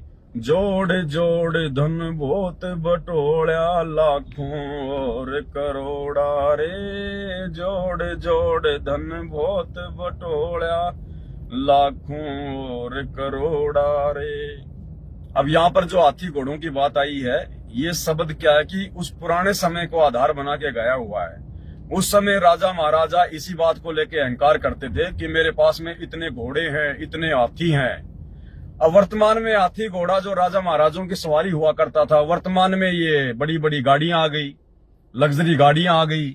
तो परमात्मा कहते हैं खाली इन कार कोठियों को देख देख के ही कि मैं इतना बड़ा पैसे वाला हूं, मेरे पास इतनी गाड़ियां, इतने मकान, इतने प्लाट, इतनी संपत्ति। कहते हैं बेटा इनको देख देख के मत फूलना, ये तो हाथ का मैल है, ये तो गुब्बारा है, ना जाने कब फूट जाएगा। एक सेकंड में शरीर छूट गया, ये दुनिया मौज लेगी तेरी गाड़ियों की, तेरी कोठियों की। इसलिए परमात्मा कहते हैं भाई इस माया का गर्व न करियो, के हाथी के घोड़ा रे। इस माया का गर्व न करियो, के हाथी के घोड़ा रे। जोड़ जोड़ धन बहुत बटोड़ा, लाखों और करोड़ा रे। जोड़ जोड़ धन बहुत बटोड़ा नहीं जमा कर लिया, लाखों और करोड़ा रे। मानत ना मन मोरा साधु, मानत ना मन मोरा रे। कि काल प्रेरणा से ये मन मेरा मानता नहीं है, भक्ति की तरफ ध्यान नहीं देता, बकवादों की तरफ ज्यादा जा रहा है। मानत ना मन मोरा साधु, मानत ना मन मोरा रे। बार बार सतगुरु समझावे जग में जीवन थोड़ा रे। और सतगुरु हमें बार बार सत्संग की चोट मार के समझाते हैं कि बेटा समय थोड़ा बचा है, जिस दिन ये मनुष्य शरीर तेरे हाथ से छूट जाएगा तो कुछ भी नहीं कर पाएगा सिवाय अपने कर्म भोगने के। भाई दुविधा दुर्मति चतुराई में जन्म गया नर तोरा रे। दुविधा दुर्मति चतुराई में जन्म गया नर तोरा रे। अब भी आन मिलो सत्संग में करो गुरु ज्ञान पे गोरा रे। अब भी आन मिलो सत्संग में करो गुरु ज्ञान पे गोरा रे। मानत ना मन मोरा साधु, मानत ना मन मोरा रे। बार बार सतगुरु समझावे जग में जीवन थोड़ा रे। दुविधा दुर्मति चतुराई में जन्म गया नर तोरा रे। दुविधा, कौन सी भक्ति सही है, कौन सा संत सही है, ये दुविधा, क्या सही है क्या गलत है, ये करूंगा तो कहीं ऐसा ना हो जाए, ये देवी देवता छोड़ दूं तो कहीं ये नाराज ना हो जाए, मेरा ये धंधे में नुकसान ना हो जाए, या संगत में मैनेजमेंट सही है या फिर साथ संगतियां सही हैं। कहते हैं ये दुविधा में तेरा समय निकल जाएगा। और दुर्मति, ये विषयकार नहीं छूटते, बुराइयां नहीं छूटती, परमात्मा की भक्ति की तरफ ये जीव आगे नहीं बढ़ता। दुविधा दुर्मति और चतुराई, दो के चार करने में, लोगों को ठगने में, झूठ बोलने में, अपने स्वार्थ के वशीभूत हो में। तो परमात्मा कहते हैं दुविधा दुर्मति चतुराई में जन्म गया नर तोरा रे। अब भी आन मिलो सत्संग में, कि समय थोड़ा है, सत्संग में आ जाओ, यानी सच्चे सतगुरु से उपदेश ले लो, ज्ञान सुन लो। अब भी आन मिलो सत्संग में करो गुरु ज्ञान पे गोरा रे। गुरु ने जो बातें बताई है, जो जीवन जीना सिखाया, उनके ऊपर गौर करो, अमल करो। भाई शरण पड़े को गुरु संभाले, जाने के बालक भोला रे। शरण पड़े को गुरु संभाले। एक बेचारे की गाजर बिखरी हुई थी, हाथ कर रहा था, बोले भाई गाड़ी चढ़ाओगे गाजरों पे, लेकिन बीच में से निकल गई, गाजर वाजर नहीं फूटी उसकी। तो देखो दुनिया ऐसी दुविधा दुर्मति चतुराई में है। अब बेचारे की वो गाजर रोड पे बिखर गई, गाड़ी आ रही है, सोच रहा बचेंगी फूटेंगी, बचेंगी फूटेंगी। ऐसे यहाँ पर हम भाई बहन दुविधा से जब तक बाहर नहीं निकलेंगे ना, कि सच्चा गुरु कौन है, सच्चा संत कौन है, सच्ची भक्ति क्या है, मेरा फायदा कहाँ है, तब तक बात नहीं बनेगी। भाई शरण पड़े को गुरु संभाले, जाने के बालक भोला रे। शरण पड़े को गुरु संभाले, जाने के बालक भोला रे। अब भाई और बहनों, एक बात हमारे को अक्सर सुनने को मिलती है, गुरुदेव भगवान कहते हैं कि भाई पुण्यात्माओं, अब तुम कबीर भगवान की शरण में आ चुके हो, अब तुम्हारे को समर्थ भगवान की शरण मिल गई। गुरुजी बार बार कहते हैं ना। अब भगत सोच लेते हैं कि कबीर भगवान, समर्थ भगवान तो वही है जो दाढ़ी मूछ वाला कबीर जी की फोटो है। अब समर्थ भगवान कौन है, किसकी शरण मिल गई हमें? क्या कह रहे हैं गुरुदेव? भाई शरण पड़े को गुरु संभाले, जाने के बालक भोला रे। शरण पड़े को गुरु संभाले, तो हम किसकी शरण में आएंगे? हम किसकी शरण में? हमारे गुरुदेव की शरण में। तो समर्थ कौन है? समर्थ परमात्मा कौन है? हमारा गुरु भगवान है, ये कबीर देव है। जब तक हम इसकी शरण में नहीं आएंगे, तब तक हमारे को ये संभालेगा नहीं, भाग्य से अधिक नहीं देगा। हमारे भाग्य में जो कांटे हैं, जो संकट है, उनका समाधान नहीं करेगा। अब वो दाढ़ी मूछ वाले की शरण में क्या आना? वो तो मूर्ति है, वो तो मुर्दा है, ना बोलता ना कुछ करता, चाहे कितने हाथ जोड़ लो कुछ नहीं बोलेगा। उस दाढ़ी मूछ वाली फोटो से लाख गुना अच्छा तो तुम्हारा ये पवनदास भाई है, पवनदास भाई लाख गुना अच्छा। कम से कम तुम्हारे को समय समय पर कोई सलाह तो देता रहता है, तुम्हारे को सावधानियां तो बताता रहता है। वो दाढ़ी मूछ वाली कबीर की फोटो तो ना बोलती ना चलती ना कोई सलाह देती, हमारे क्या काम की। अगर उसकी शरण में आ भी गई तो आपको क्या मिल जाएगा? तो वो दाढ़ी मूछ वाला भगवान भी वर्तमान में सतगुरु रामपाल जी परमात्मा है। उनकी शरण में आने के बाद ही हमारी सारी समस्याओं का समाधान है। तो कहते हैं जब हम अपने गुरु की शरण में आ जाएंगे तो हमारे को नादान बालक समझ के, भोला बालक समझ के, हमारे अज्ञान को, हमारे विषय विकारों को साफ करेगा, आशीर्वाद से, भक्ति से, ज्ञान से। जिस प्रकार एक नादान बच्चा माँ की गोद में पेशाब कर देता है, लैट्रिन कर देता है, तो माता पिता उसे मारते नहीं है, उसको नादान समझ के, भोला समझ के उसकी सफाई करते हैं, दूध पिलाते हैं। तो ऐसे ही सतगुरु अपने भगत के साथ करता है शुरू में। भाई शरण पड़े को गुरु संभाले, जाने बालक भोला रे। शरण पड़े को गुरु संभाले, जाने बालक भोला रे। कहे कबीर तुम चरण चित राखो, ज्यों सोई मैं डोरा रे। अब कौन कबीर रखेगा अपने चरणों में? जिस कबीर की हम शरण में आएंगे। तो शरण में किसकी है? अपने गुरु की। शरण पड़े को गुरु संभाले। और लास्ट में फिर क्या कह रहे? कहे कबीर तुम चरण चित राखो, ज्यों सोई मैं डोरा रे। तो दाढ़ी मूछ वाली फोटो थोड़े हमें कोई अपनी जो है चरणों में रखेगी। चरणों में तो हम अपने गुरु जी के हैं। तो कौन हुआ यहाँ पर समर्थ कबीर? हमारे गुरुदेव भगवान सतगुरु रामपाल जी भगवान। तो दया भाई और बहनों परमात्मा की, जितनी परमात्मा सद्बुद्धि देंगे, और सद्बुद्धि भी भगवान उसी समय तक देंगे जब तक हम मर्यादा में रहेंगे, गुरु के प्रति वफादार रहेंगे। भाई मालिक अपने कुत्ते को रोटी उसी समय तक डालता है जब तक वो कुत्ता मालिक के प्रति नहीं भोगता। और जो जिम्मेदारी है, जो चौकीदारी है, वो वफादारी जो पूरी निभाता है। नहीं तो भैया वो कुत्ता चाहे बाहर का हो, चाहे इंडिया का हो, चाहे लंदन का हो, 2 मिनट में पकड़ के कान घर से बाहर कर देता है मालिक। तो जो कुत्ता है ना, जब तक वो वफादार बन के रहेगा तभी तक मालिक को प्यारा है, तभी तक मालिक उसको टूक फेंकता रहेगा। तो हमने अपने गुरुदेव भगवान का वफादार जो है कुत्ता बन के उनके चरणों में जो है वो पड़े रहना, ताकि मालिक हमारे को ज्ञान का, भक्ति का, सेवा का टूक फेंकता रहे।